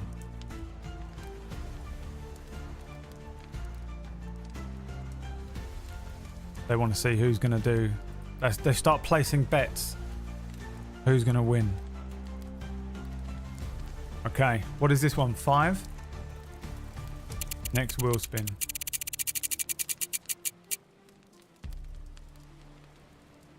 Oh, you lucky sons. I'm going to roll a d6. Again. A 1 is that you stay where you are. Okay?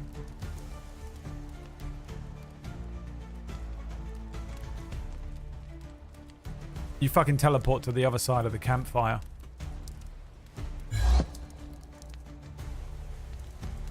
Scam! Welcome to D&D, you motherfuckers. This is D&D. Welcome to D&D. You thought you enjoyed D&D. This is D&D. Disappointment and disappointment. D&D stands for disappointment and disappointment. Welcome to D&D. Welcome to RNG. You bitches, you think you're in control? How dare you? When does the fun happen? It doesn't. This is D&D. D&D is exclusively showing up with a whole plan in your head. This is what I'm gonna do. My character's gonna do this. They're gonna do a triple backflip. They're gonna fucking kill the bad guy. Everyone's gonna be like, oh, he's so cool. He's like a cool tiefling warlock. And he's gonna do this and do this and do this. And on my next turn, I'm gonna do that and do that and do that. And then you roll a fucking natty 1. And everything you've been thinking of all week, everything you've been waiting for your turn to come around to happen, doesn't happen. The cool speech you had planned, no opportunity to say it. Everything. Out the door. That's D&D, baby. How many spins you got left? 2? Here we go.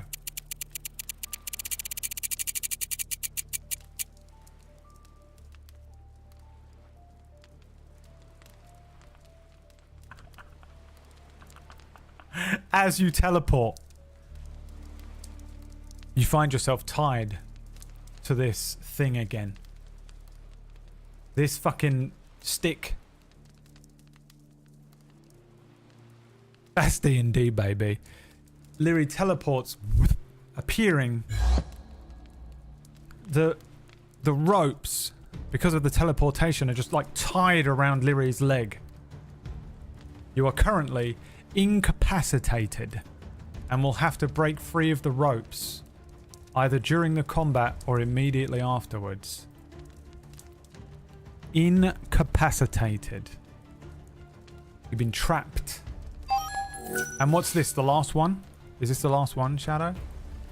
Here we go, baby. An instant long rest. Absolutely, completely useless to you.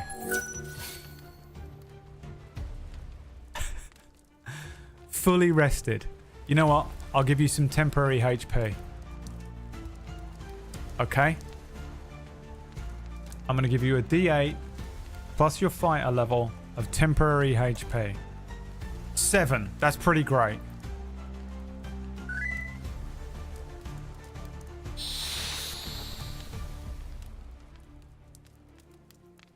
Overpowered. You know? You know in Dragon Ball Z, when they were fighting Cell and they were like, we can make ourselves strong enough to match his power, but they made themselves too big. They just became a bloated muscle being. That's Lyri right now.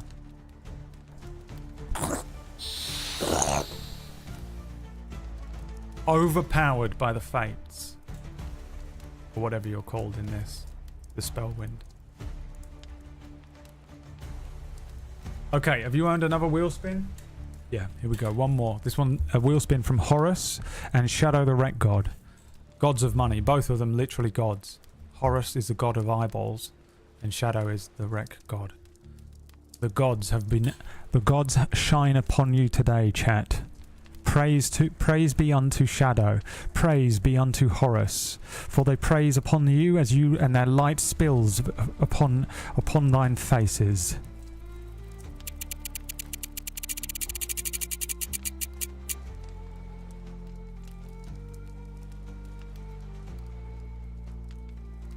Fuck these gods, dude. They suck. Dude, these gods suck. I'm getting a new gods, dude.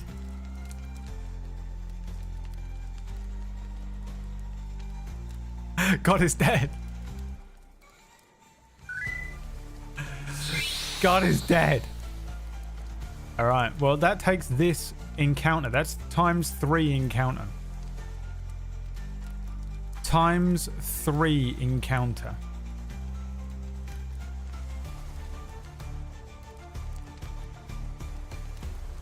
×3 encounter. Here we go. This is it, baby. The spins are done.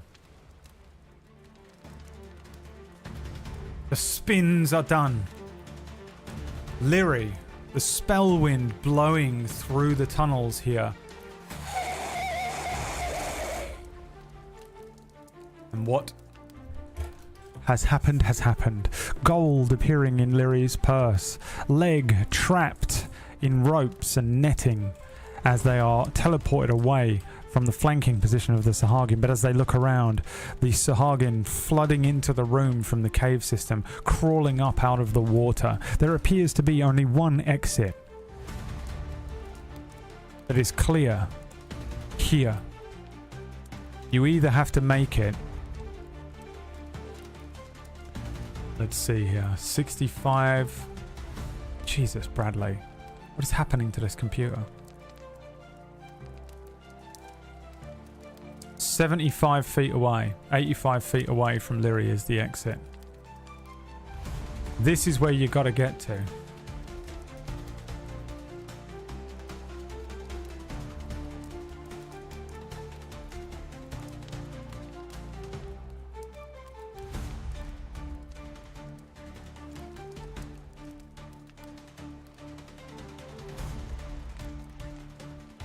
If you wish to flee, you have your stuff, you just don't have the stuff equipped. You didn't have time to equip everything that you wanted to equip. You have the satchel with the things in. You have a bone dagger in hand, a potion of invisibility on your belt, in your back pocket, because you don't have the belt on, and you have the armor on, which means your AC is currently 13. Could have been higher, but if you had equipped the shield instead of the armor. The shield is at +4 or 6 or something. You guys decided that you'd go with less AC for this fight. You have the bone dagger as a weapon. A D4 +2 piercing. You have a second wind. You have not got access to your scroll. That's it. Sahagin all around you. These two are the only two that you're currently engaged with in combat. These ones are just Street Fighter 2 Turbo background 2D GIFs that are just standing there going.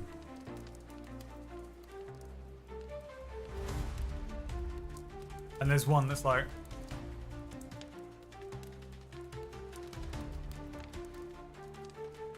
right? Until I want them to not be doing that. There's only two that are actually in front of you. Guys, it's time to roll initiative. Exclamation point, roll D20. We take the second dice roll from now on. Your initiative is a +2 on Lyri. And I'm going to roll for these two.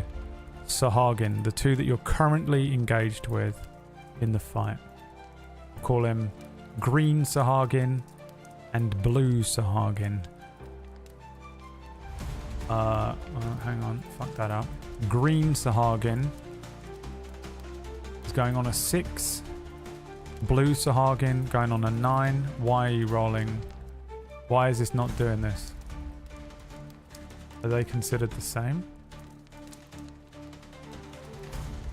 I don't know why. Alright, fine. You can go on a 6. The other one goes on a 9. It is now Lyri's turn to roll some initiative. What do we got? The second roll. A 3, so a 5 in total. The Sahagin that are fighting with you pull out these two spears. They point them towards Lyri and say, and they rush over at Lyri into another flanking position. Here come 2 attacks. 1.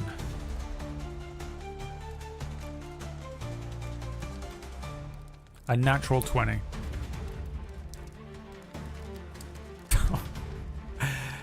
The second attack. A 13. What is your AC? 13. This would have missed if you had equipped a shield. 2 hits. The first one dealing 5 + 8 damage. And then another bit of damage from this one, 4. So that in total is 17 damage. That's all of your temporary HP. Is that your whole HP? Wait. No. So your temporary HP, gone. And you're down to 8 HP. 2 spears. Striking Lyri. Blood washing across the ground. Lyri stuck, leg caught in this netting. Looks up, bone dagger in hand, surrounded by these fish people. Speared and injured. Would you like to start off by using second wind? You can type yes or no in the chat room. Thank you, Shadow, for the cold hard cash. Trying to save us with a Deus Ex Machina.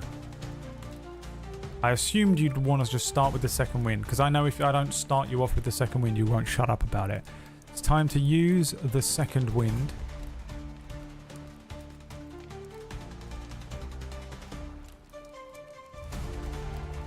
Which is a D10 plus your fighter level, which is 2. To heal. 1d10 plus 2.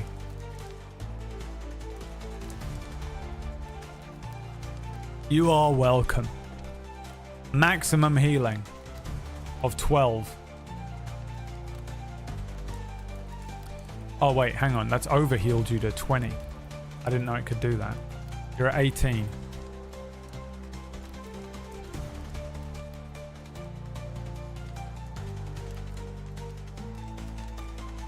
You're at 18.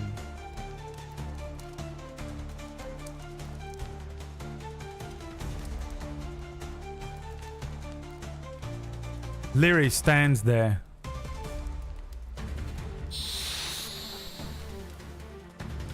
Strength returning to their limbs.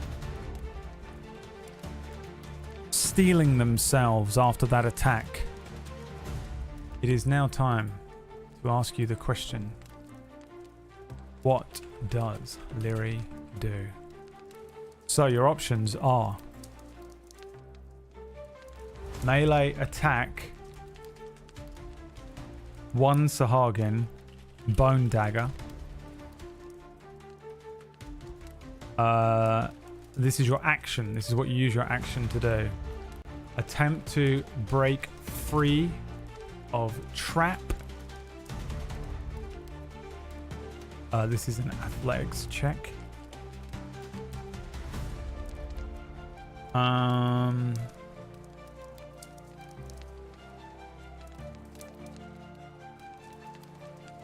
Chug potion of invisibility.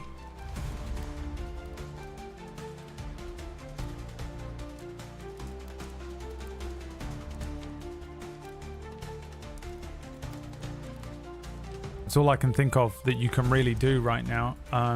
Creative options from the chat room are welcome.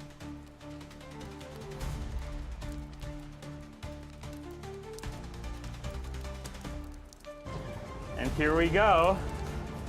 I hope you're hungry for nothing.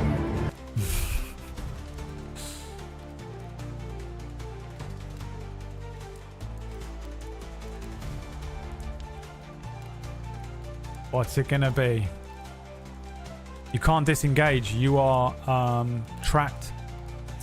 You're incapacitated.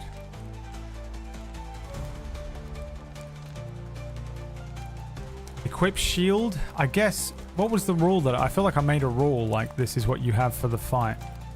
Take. I guess you could use an action. Oh, that's what it is. It's an action to take the shield out of the bag and then another action to equip the shield. So take shield out of bag, still not equipped. You'd have to use another action to do that. There's a wheel spin from Bubu. That was the rule that I gave you last week. Offer to kill the witch for them.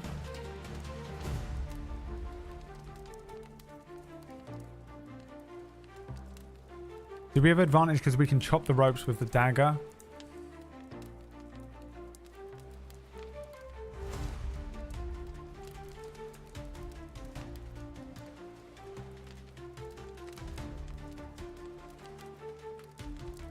No, I don't think so, because that's what the check is.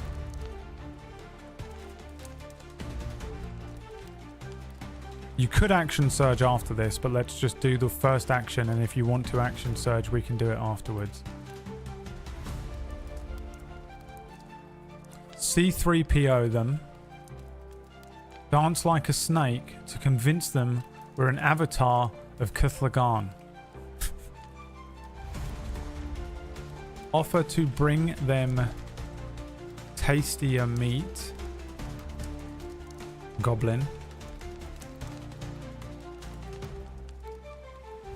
And of course, piss self.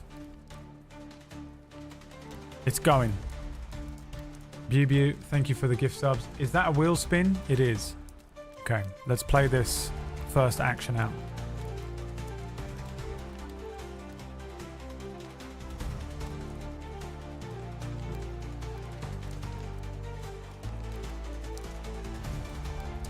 How much action would it take to grab a handful of gold out of the sack and throw it? That's a good option. Sorry, I didn't read it. Hold that thought. I've just seen a note I wrote to myself last night at 12:45 a.m. And I remember thinking, oh, I'll remember this. I don't need to make a note out of this and like wake myself up to like look at my phone. Completely forgot about it. I'm so glad I wrote that note. I think that's getting older, isn't it? Chugging the potion of invisibility is the plan. Glug, glug, glug. Lyri vanishes. Invisible. Invisible. I don't know what that looks like. Maybe the ninja emblem. The Sahagin go.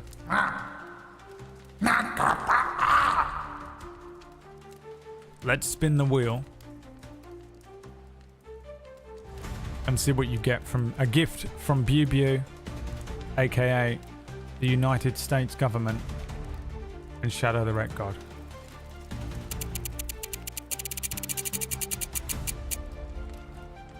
An instant long rest. I'm going to make a rule here. If you're at full HP, an instant long rest will give you a D8 plus fighter level of temporary hit points. 8. Wait, no, you get your second wind back. That's what you get. So it doesn't give you the 8 temporary hit points, but you get your second wind back. You also get this spell scroll back. I forgot that you did use something. Okay.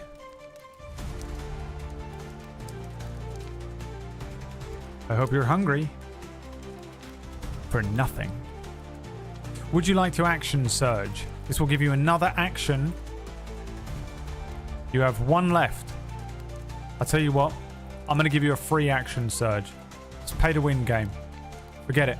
You get a free one. What does Lyri do? Because you got a long rest, it recharges instantly. You use it and it recharges instantly. You're invisible. You're currently invisible. Throw gold. Distract the Sahagin.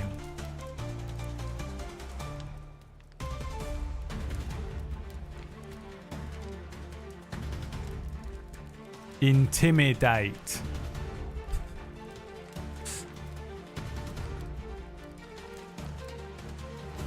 Is the gold invisible? It won't be once you throw it. Anything that's on you is invisible until you like throw it away from you. Lift the spit we're tied to and run. Pay to win, you turn 2 teleports and another thing into nothings. Well, first of all, relax. Okay, I mean, taking it so seriously. It's just a fun game of D&D in the hopes that it's enjoyable enough that I can pay my rent. Having zero fun, okay? None of you have to pay a penny. I ain't got a gun to anyone's head. Okay, I'm very grateful to everyone who does want to give a few pennies, but my God. Okay. Second of all, rolled a dice and said that 1 to 6 is that you teleport the varying sections of this dungeon. 1 is that you remain where you are, you teleport a few feet away. 1 in 6 chance. I rolled it on the screen. I didn't roll a D1. Okay. And what else did you roll that was a nothing? The thing on there that says nothing? I've given you something. I'm being nice. I think maybe the last long rest before, like last week, before I made a new rule this week because I'm a nice guy and came up with a cool thing. You know? I mean,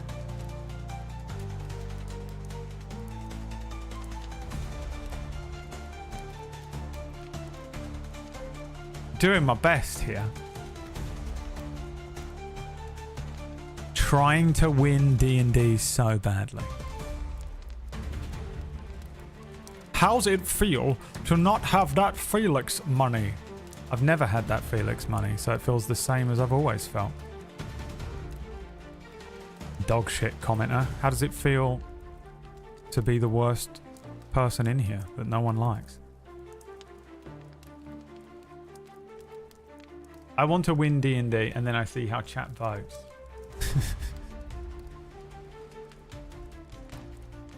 Pay to rent. Yeah.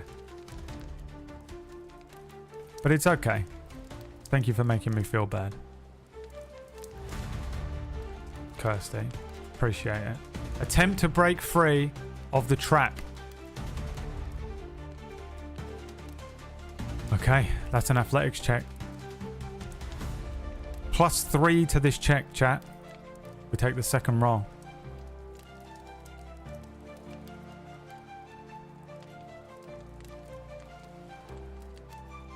If we pissed ourselves the first 5 times it came up, we wouldn't be in this mess.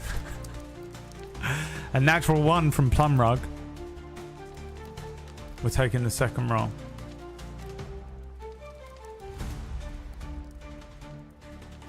A 16, smashed it. What did I say? +3, 19. Invisible. Right now, all we see is the stick move up, and then the ropes split and fray and break, and then fall. The stick sort of falls limp with all of the ropes kind of as well. The Sahagin around Lyri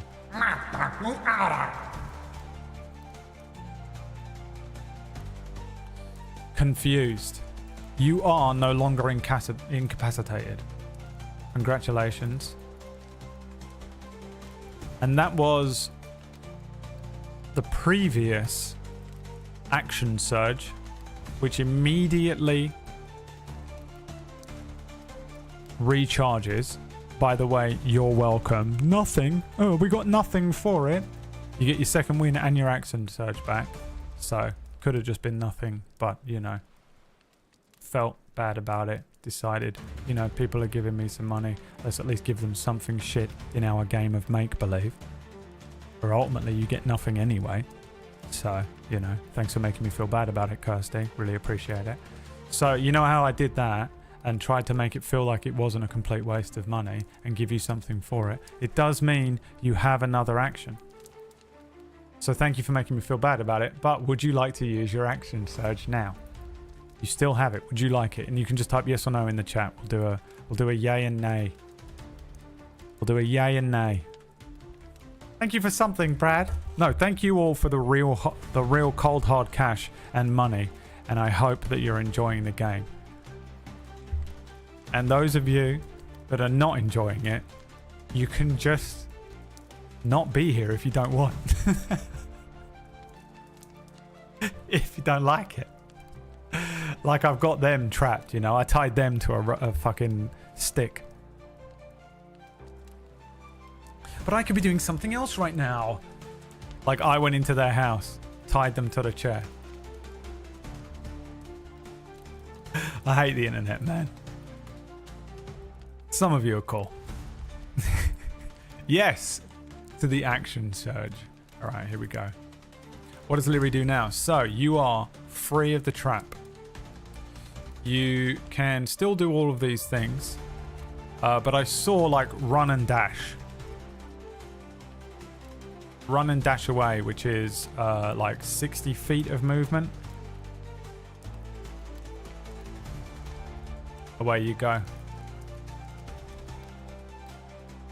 I'm forced to watch like Clockwork Orange, yeah. You'd think that, wouldn't you? Isn't that crazy how so many people watch Twitch that way? You just find another stream. You could just close the website. You could go and watch Netflix. You could go outside.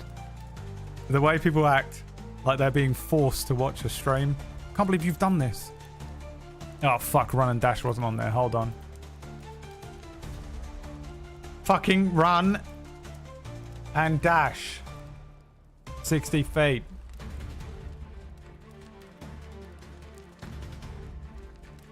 There you go.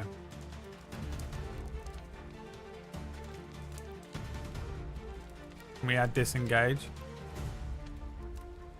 You were unfortunately slightly too late, which means no. No. Now, of course, because I'm the most bastard GM of all time, famously I'm one of the most evil GMs who makes sure that you don't get anything and that I just hoard all of your money in exchange for nothing. Of course, you will most certainly be taking opportunity attacks. Because you know me. I'm here to ensure that only I have fun and you don't. That's how I've always been. Bam. They can't see us. I feel like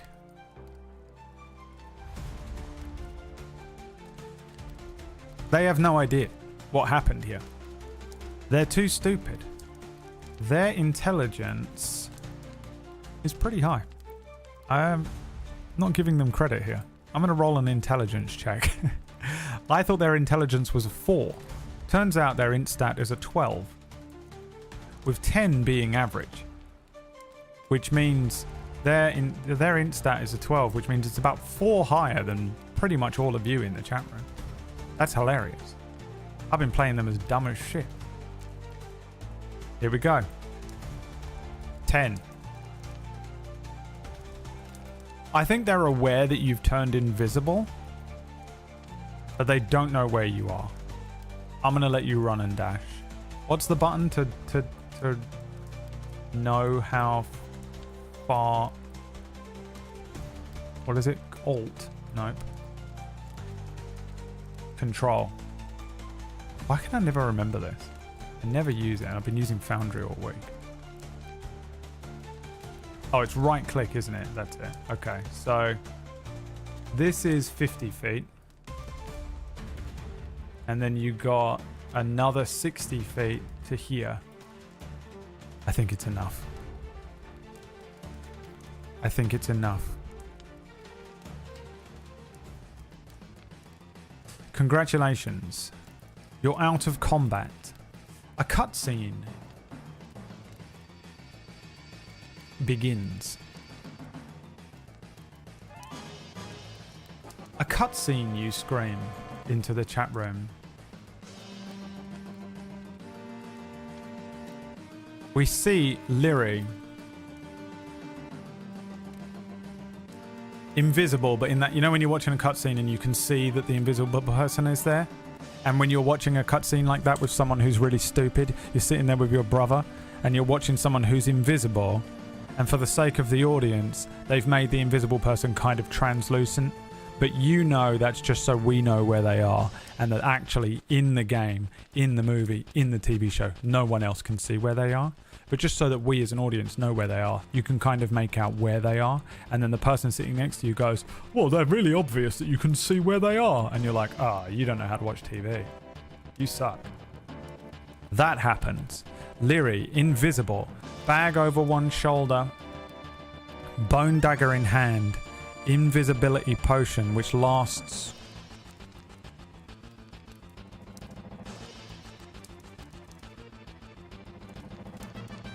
one hour. Runs away, scarpering out of the temple. Now, there are Sahagin everywhere. Lyri rushes out of this cavern and into another set of caverns. There are bits of sort of masoned stone, ancient looking temple masonry that jut and exist as ruins throughout this set of natural cavern ways. Every now and then there are pools of deep water that suggest you might be able to dive in, swim down, swim out, or find a way out of this place. But as it sits right now, Lyri has no fucking idea where they are. Unconscious, they were brought here and therefore must simply escape.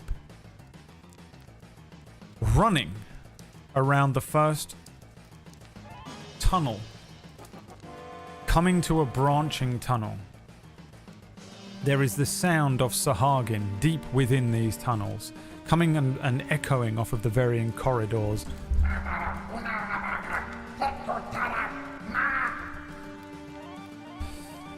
Alarms going off. Wow, wow, wow, wow. Modern day alarm system going off from Star Wars. The Star Wars alarm system, which I'm pretty sure I can pull up. Everyone's like, just fucking tell us what we're doing. What are we rolling? I'm not telling you, because there's a Star Wars alarm system that I'm 100% sure I have from Rota. Come on. Alarm? If I just search the word alarm. Come on, Republic Cruiser alarm. Let's fucking go. Fuck you guys, I'm doing what I want. Oh, fuck you guys, I'm doing what I want. This is hilarious. What do you mean? Shut up, Brad. Yes!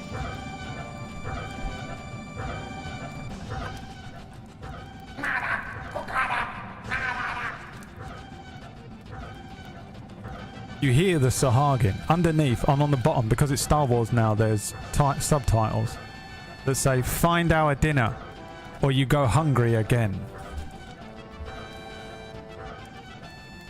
Equip the shield. Kirsty trying to win D&D so badly.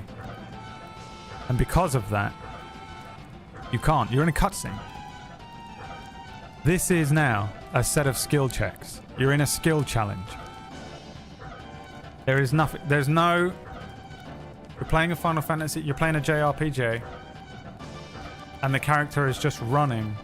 And it comes up. Aquasex just subscribed. On the screen. It's a QTEs, yeah. It's one of those QTE moments. Just let me DM. Great. I cast Eldritch Blast.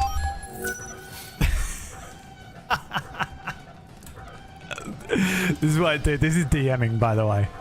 If you're ever watching a DM and you're like, man, that seems fun. I'd like to tell a story. I'd love to... Don't do it. It's a trick. Send no reply if someone asks you to DM. Never do it. Never start. You'll never escape. It's such a curse.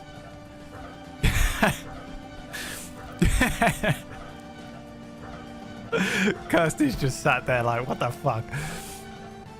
Run into a branching tunnel. QTEs are coming up on the screen. Alright? You can see 3 tunnels ahead of you. There's a narrow, shadowed path. There's a central corridor. There are potential alternate routes. You can either try and sneak down the narrow, shadowed path, rush through the central corridor relying on your speed, or make a nature check to see if you can find an alternate route using your knowledge of cave systems.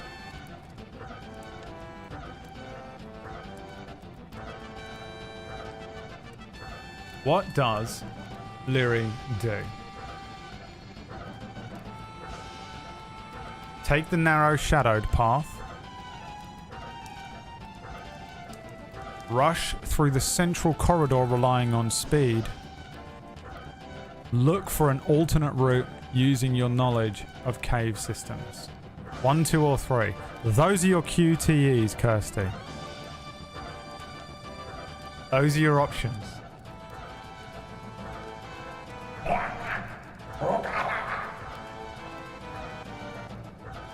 The Sahagin, with their keen sense of smell,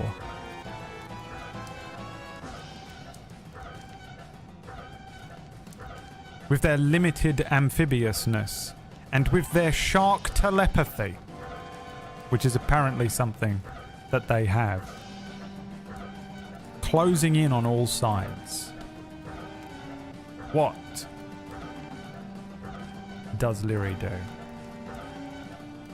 The choice is yours. You are Lyri. You can vote by typing the number next to the thing you want to do on the screen in the chat room on Twitch only, and if it's live, because sometimes I see comments on YouTube of people just typing the numbers as if they're not watching it live. I'm kidding, but could you imagine? I fully believe that would be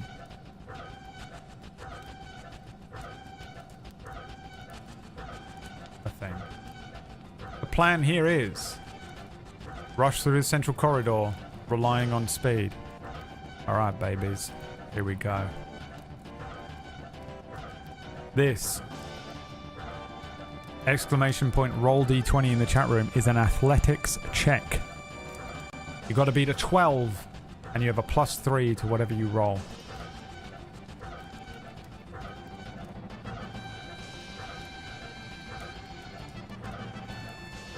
Not that 8. We take the second roll. Keep going. We flush out all the previous ones. A 16. Smashed it. Plus the 3 makes that a 19.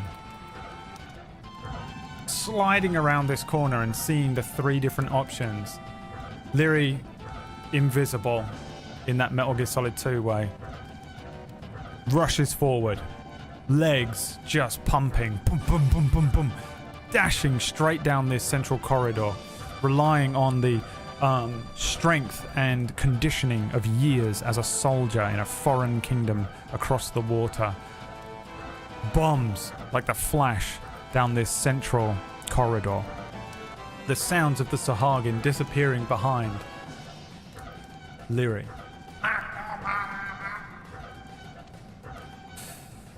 Lyri emerges into a sort of a huge cavern with nothing more than an underground lake. There is some sort of soft-looking lights underneath the water, suggesting an entranceway possibly to the temple that you're looking for, away from maybe the Sahagin stronghold or camp behind you, back under the water. Now you do have the ability to breathe underwater right now because you currently have the shell amulet equipped. I'm gonna say, Kirsty, skidding to a stop, cutscene, amulet on, amulet equipped. You have 3 options once again.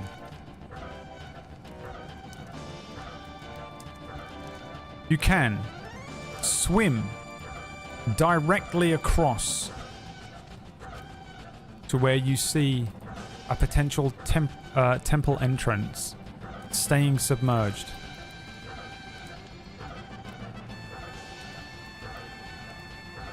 You can use some underwater rocks to hide your approach. Or you can look for an underwater tunnel leading to the temple.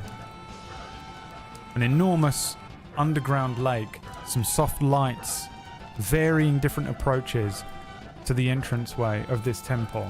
As it sits right now, there doesn't appear to be any Sahagin around you, but pretty hard to tell. Fish people, underwater lair, underground lake.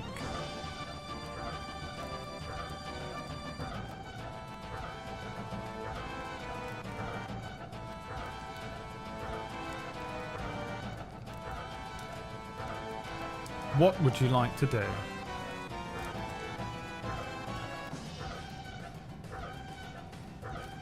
Echoing down the tunnels from far behind. The Sahagin. The plan. Do we know where we are in relation to the pearl? You know it's in the temple. That's it. Look for a small underwater tunnel leading to the temple. Something, or at least the clues as to where it went are in the temple, you know? So no, you don't. First you need to escape the Sahagin. Looking around. This is a perception check. Exclamation point, roll d20. You have a +4 to perception. Or do you? You don't have the cloak equipped. You have a +2 for the perception rolls right now.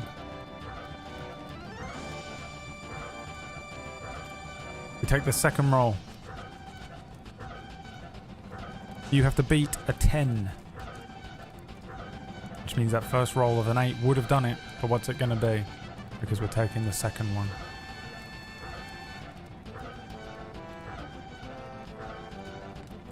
Republic cruiser alarm going off.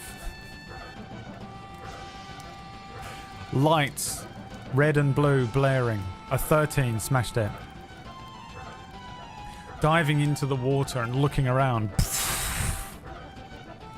There appears to be a small tunnel away from the main sort of large and obvious opening and entranceway to this tunnel.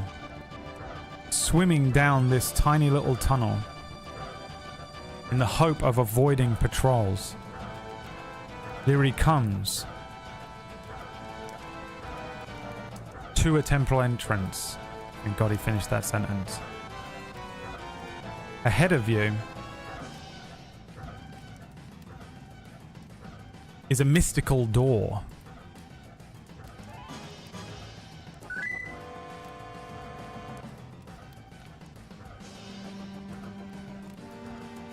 A small entranceway, a side door, an access point to the temple away from the main large entrance. There is an arcane symbol that as Lyri approaches appears in front of Lyri. You will need to open it before the Sahagin catch up. Your options are: translate the ancient symbols on the door. Attempt to force the door open with strength. Search for a hidden lever nearby. What does Lyri do? 1, 2, or 3 in the chat room to vote for which one of the options you want to do. Underwater now. Breathing awkwardly with the help of a magical amulet around their neck. Hair kind of doing that underwater floating thing. And looking at this very small circular door. Kind of like one of those portholes or port windows. What are they called? It has this arcane symbol glowing a steady greeny blue.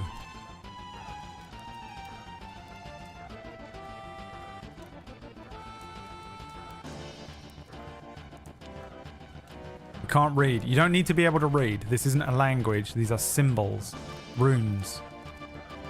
I'll allow it. This is not a reading check. So let's get the tiebreaker. Next person to vote. Tie breaking. Went for 2. You fucking son of a bitch. Fuck it, I'll do it. You son of a bitch. Because I feel like some people probably voted differently because of the reading thing, I'll put the 1 vote in there. Because you... Monotrix thinks they're fucking hilarious. Nyko thinks they're fucking hilarious as well. You're not funny.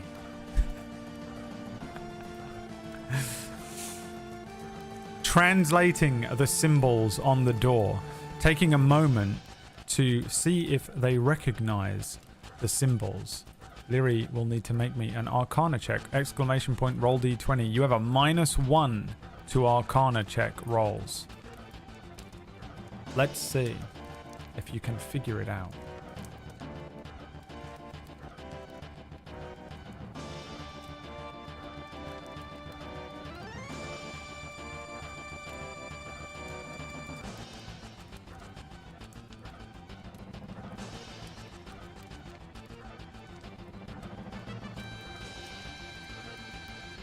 The second roll, not the first one.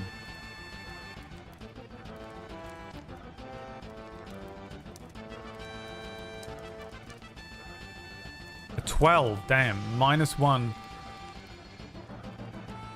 We'll call it a partial success. Recognizing some of the runes, this is a symbol and an abjuration spell, which is a kind of an arcane lock that can be opened by successfully whispering the correct incantation. Placing a hand to the symbol, a small bubble of air appears around Lyri's mouth. What is the incantation?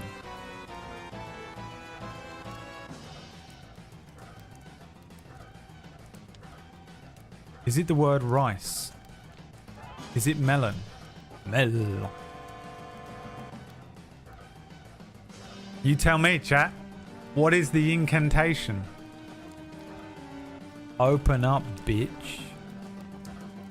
Meloc. Because it's what it sounds like he says. Danon. Danon. Friend. Ollie Ollie. Oxenfrey. What is the incantation? Is it Blurbus? Is it Snotflap? Or is it Help Me Daddy?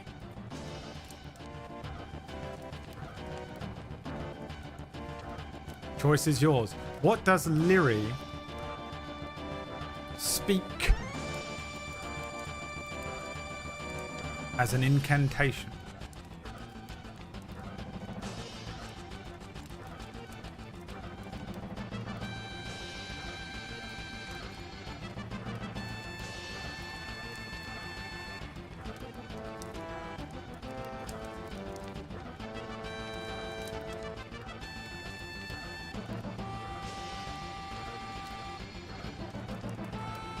What's it gonna be? You fucking weirdos. You guys are fucking weird. You take a good long hard look in the mirror after this today. Lyri says the words, "Help me, Daddy." Roll me another Arcana check, please, chat. You have a -1 to this roll. And you're lucky I don't give you disadvantage.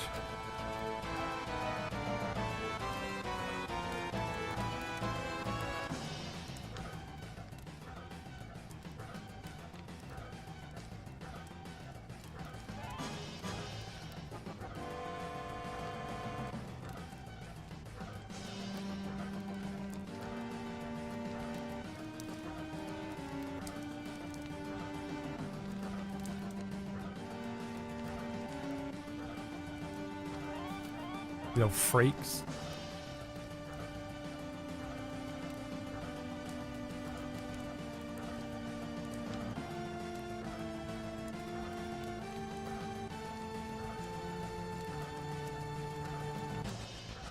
What'd you roll? A 10? So a 9?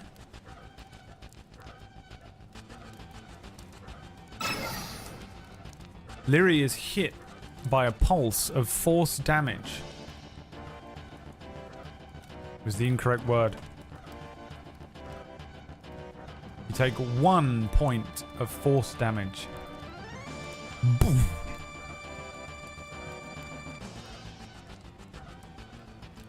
Guys, try again. What is the incantation? What word must you speak?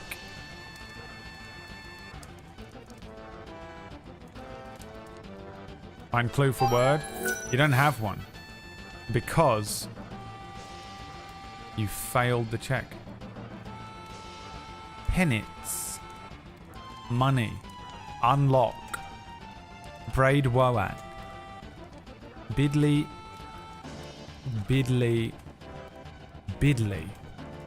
friend, fish and chips,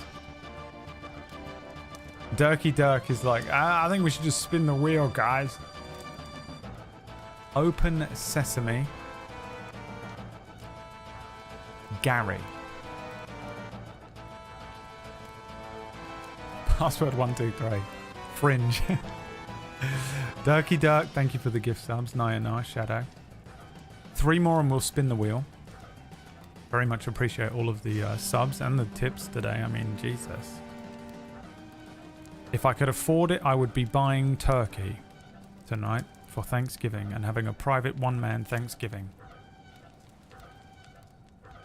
And now I can afford it, so I will.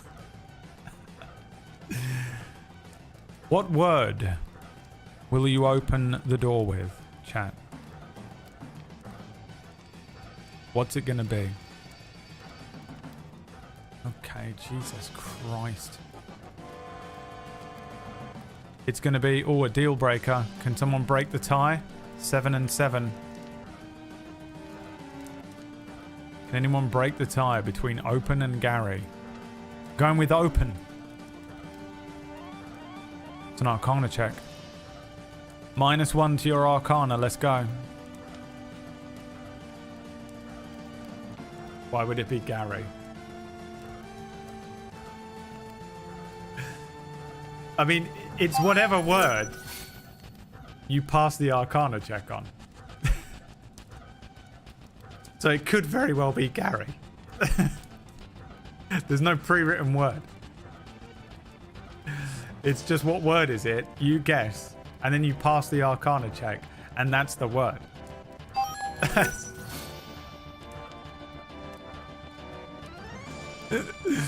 So let's find out if it's the word open. Does it not lock us out after 3 attempts? Maybe. The greatest puzzle. You got a 2, which makes that a 1.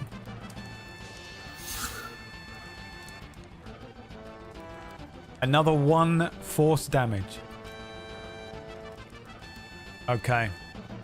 Yeah, maybe it does come up and say... Final attempt. Final attempt. Final attempt. Guys, what is the incantation? Kithlara. Final attempt. Suck ya mum. Go west. Open says me. Say nothing. Piss self. Elmo. Admin. Beans. La li lo lay low. Oh, why have I done that? Fuck. There we go. Is it Kithlara? Final attempt. Suck your mum. Go west. Open says me. Say nothing. Piss self. Elmo. Admin. Beans. Or the lolly lule low. David Vispero. Lolly lule low. Debiru. Thank you for the wheel spin. You get double wheel spins at 100 subs. Remember. Secret rule. The secret hidden rule. If you hit 100 in one stream, you get 2 wheel spins for that one. You got another one coming up after this attempt. After this attempt. Lolly lule low. Okay, guys. Arcana check. Exclamation point roll d20 in the chat. Your Arcana is a -1. Let's go. Not that 17, unfortunately. We take the second roll, which is a 4. Lyri says, Lale lule low. The symbol on the door powers down. Locked out. You may retry in 24 hours. Locked out. You may retry in 24 hours. You are arcanely locked out. as the wheel spins to try and save you.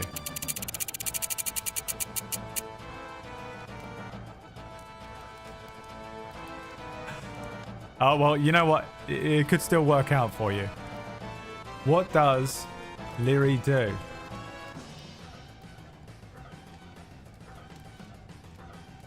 Force the door open with strength. Search for a hidden lever nearby. Swim back to the main entrance. Here are your options. Now, the next check you have will be a natural 20.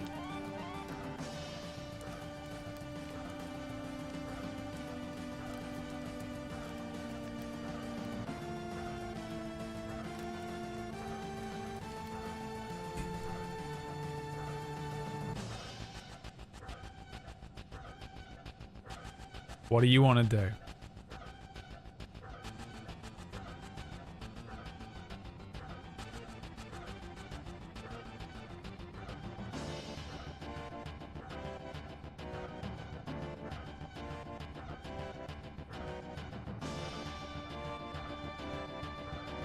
What do you want to do?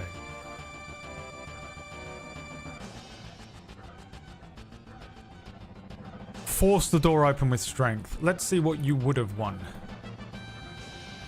Roll me an athletics check. This will be a natural 20, but I want to see what you would have rolled. We'll take the second roll. +3.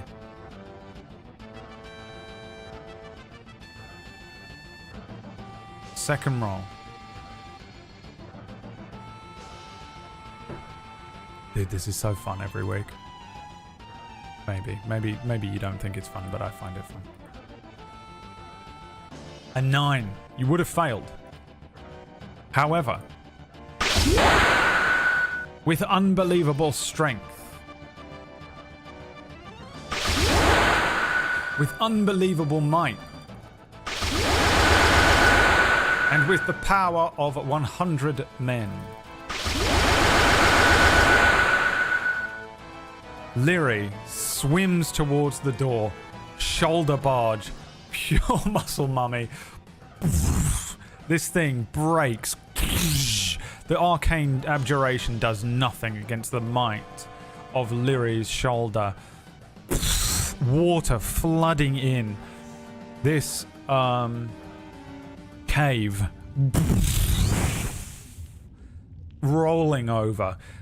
A few items, the satchel, the bone dagger flying across this masoned floor. You find yourself inside the temple.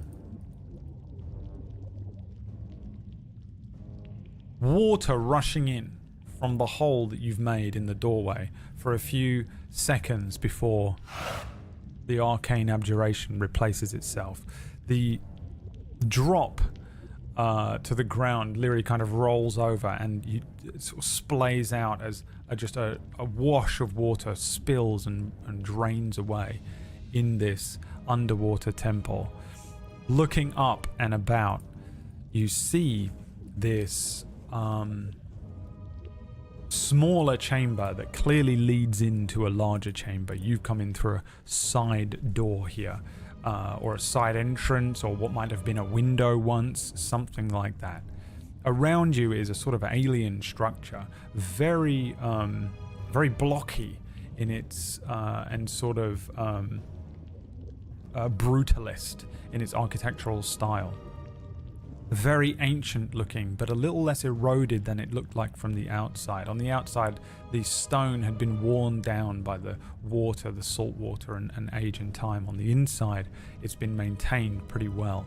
There is symbols that lightly glow in some of the masonry. Underfoot, as Leary kind of hesitantly stands up, picking up their stuff, re-equipping each of their items that they had previously had equipped and unequipped.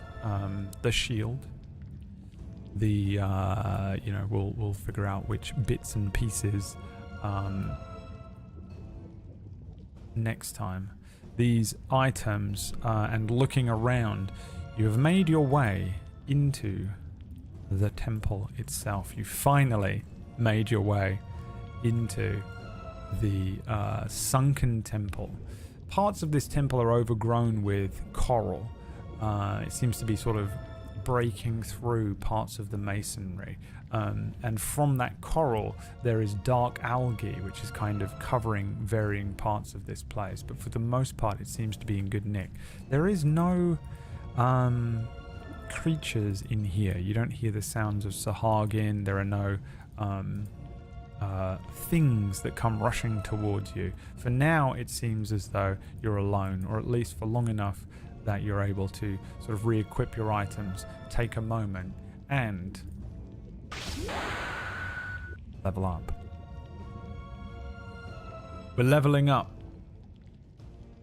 because you have received experience. Now, you get experience for escaping but not killing creatures. So you get 100 experience, bringing you to 923 experience.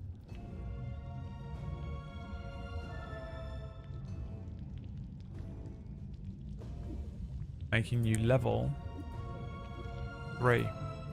Level 3. Level 3 is a big deal. Level 3 is a big deal. Now, for your next level, you do need 2,700 XP.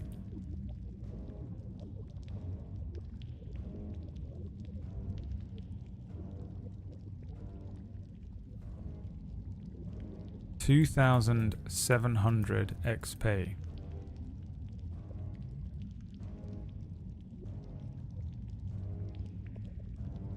Let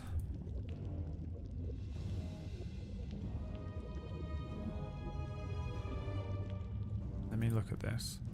So, have a look at a fighter real quick. So at 3rd level, you get your martial archetype. Which is any one of these things: Arcane Archer, Banneret, Battlemaster. I don't even know what half of these are. Cavalier, Champion, Echo Knight, Eldritch Knight, Psy Warrior, Rune Knight, Samurai. I guess we'll just do these ones because they're actually written.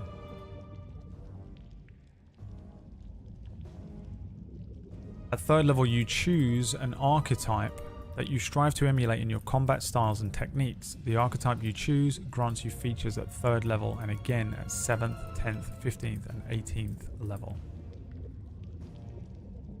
Samurai does sound cool, doesn't it? But I guess we'll find out next week.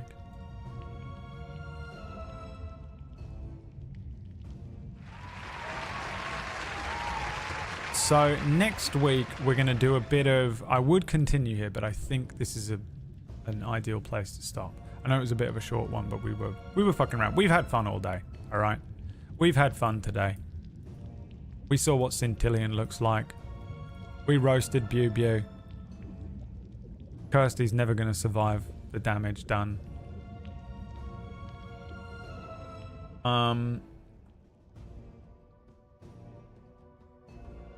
What I want to do... Now, does anyone have the answer?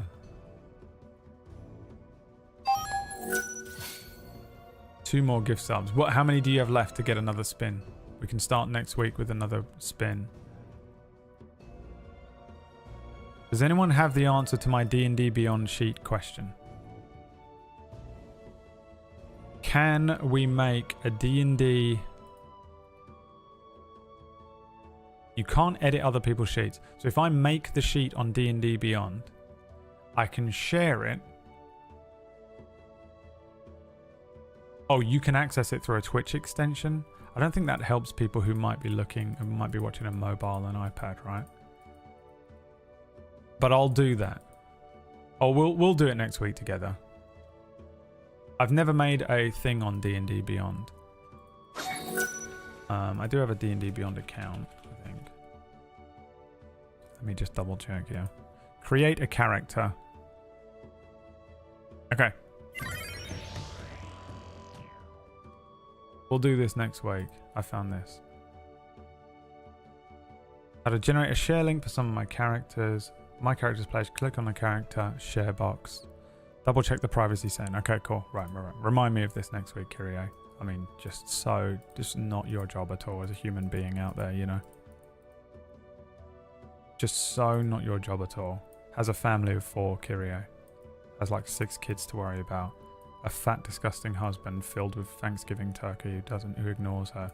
And yet, I'm like, can you just fucking wipe my ass? I don't want to do it anymore. There's a share function that doesn't allow editing. Okay, so, but either way, we'll have an option. So we'll either be, I'll install the Twitch extension as well. D&D Beyond Twitch extension. Let me have a quick look here right now and just see if I can find it. I don't know if it's going to come up all week though. That's the thing, right? It's annoying when you go into a channel and like you have to click off of the thing every time. I don't even see it. Oh, it doesn't work. It's currently offline. Okay. And that's 100. We spin it now? Yeah.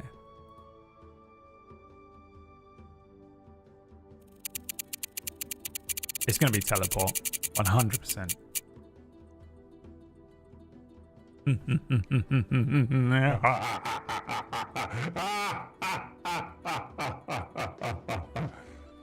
The next roll will be a natural 1. Thank you. Next roll, a natty 1.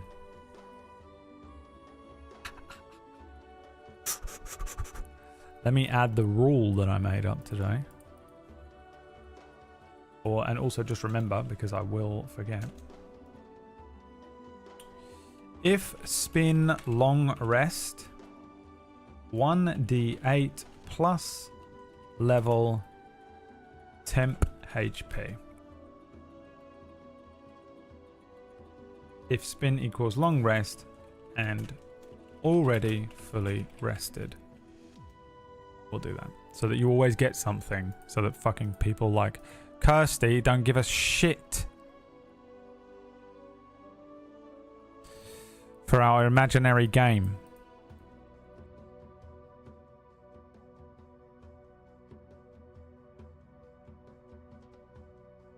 Bad DM. I know I'm the worst DM of all time. I'm sorry if you hate my DMing. Okay? I'm doing my fucking best out here. I'm trying to make it fun while also giving something back to the community and giving everyone a nice game to play every week and make it enjoyable. So it feels like you actually get something for your money instead of just giving money to these streamers who take it without doing nothing.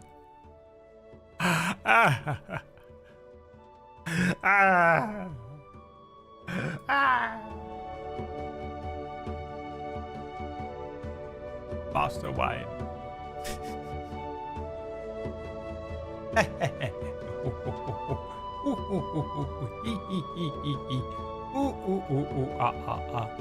Alright, baby, that's the end of the stream. Thank you so much for watching. I hope you had fun. I had fun. I know Kirsty didn't, but the rest of you. I hope the rest of you had fun. I had fun.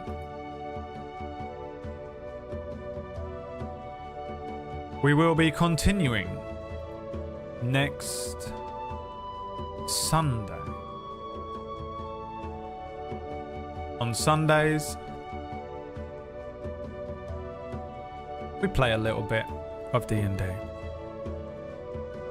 If you would like to watch more D&D or TTRPG content, then you can watch Table Story. Tonight, there's a 50-50 chance that there's an episode of Deathless. Tomorrow, you can watch a Pathfinder campaign. On Tuesday, there's the finale of my D&D campaign, Cura. On Wednesday, there's a little fun sort of Chrono Cross with Turtles type show called Tidal Blades. On Thursday, there is a fun JRPG Isekai type show called Main Character that you might enjoy. And if you really enjoyed this one, The Adventures of Lyri, then you might like Non-Canon, which is kind of the table story version of this. There is some sort of light chat interaction where we sort of raise some money, and that messes with the game. There's some lore appearing in that, and we're currently in the world of 7th Eon, one of our previous shows. I'll be back tomorrow here on this channel at 2 p.m. to play some Dragon Age, or else I'll see you next week for another adventure with Lyri as we continue through the underwater temple and see if you guys can save the ocean on behalf of the witch Erindra. Thank you so much for watching, everyone. I hope you had fun. Thank you again, everybody, for the subs. I very much appreciate it. Oh, you get another wheel spin because you hit 100. So we'll do that at the beginning of next week.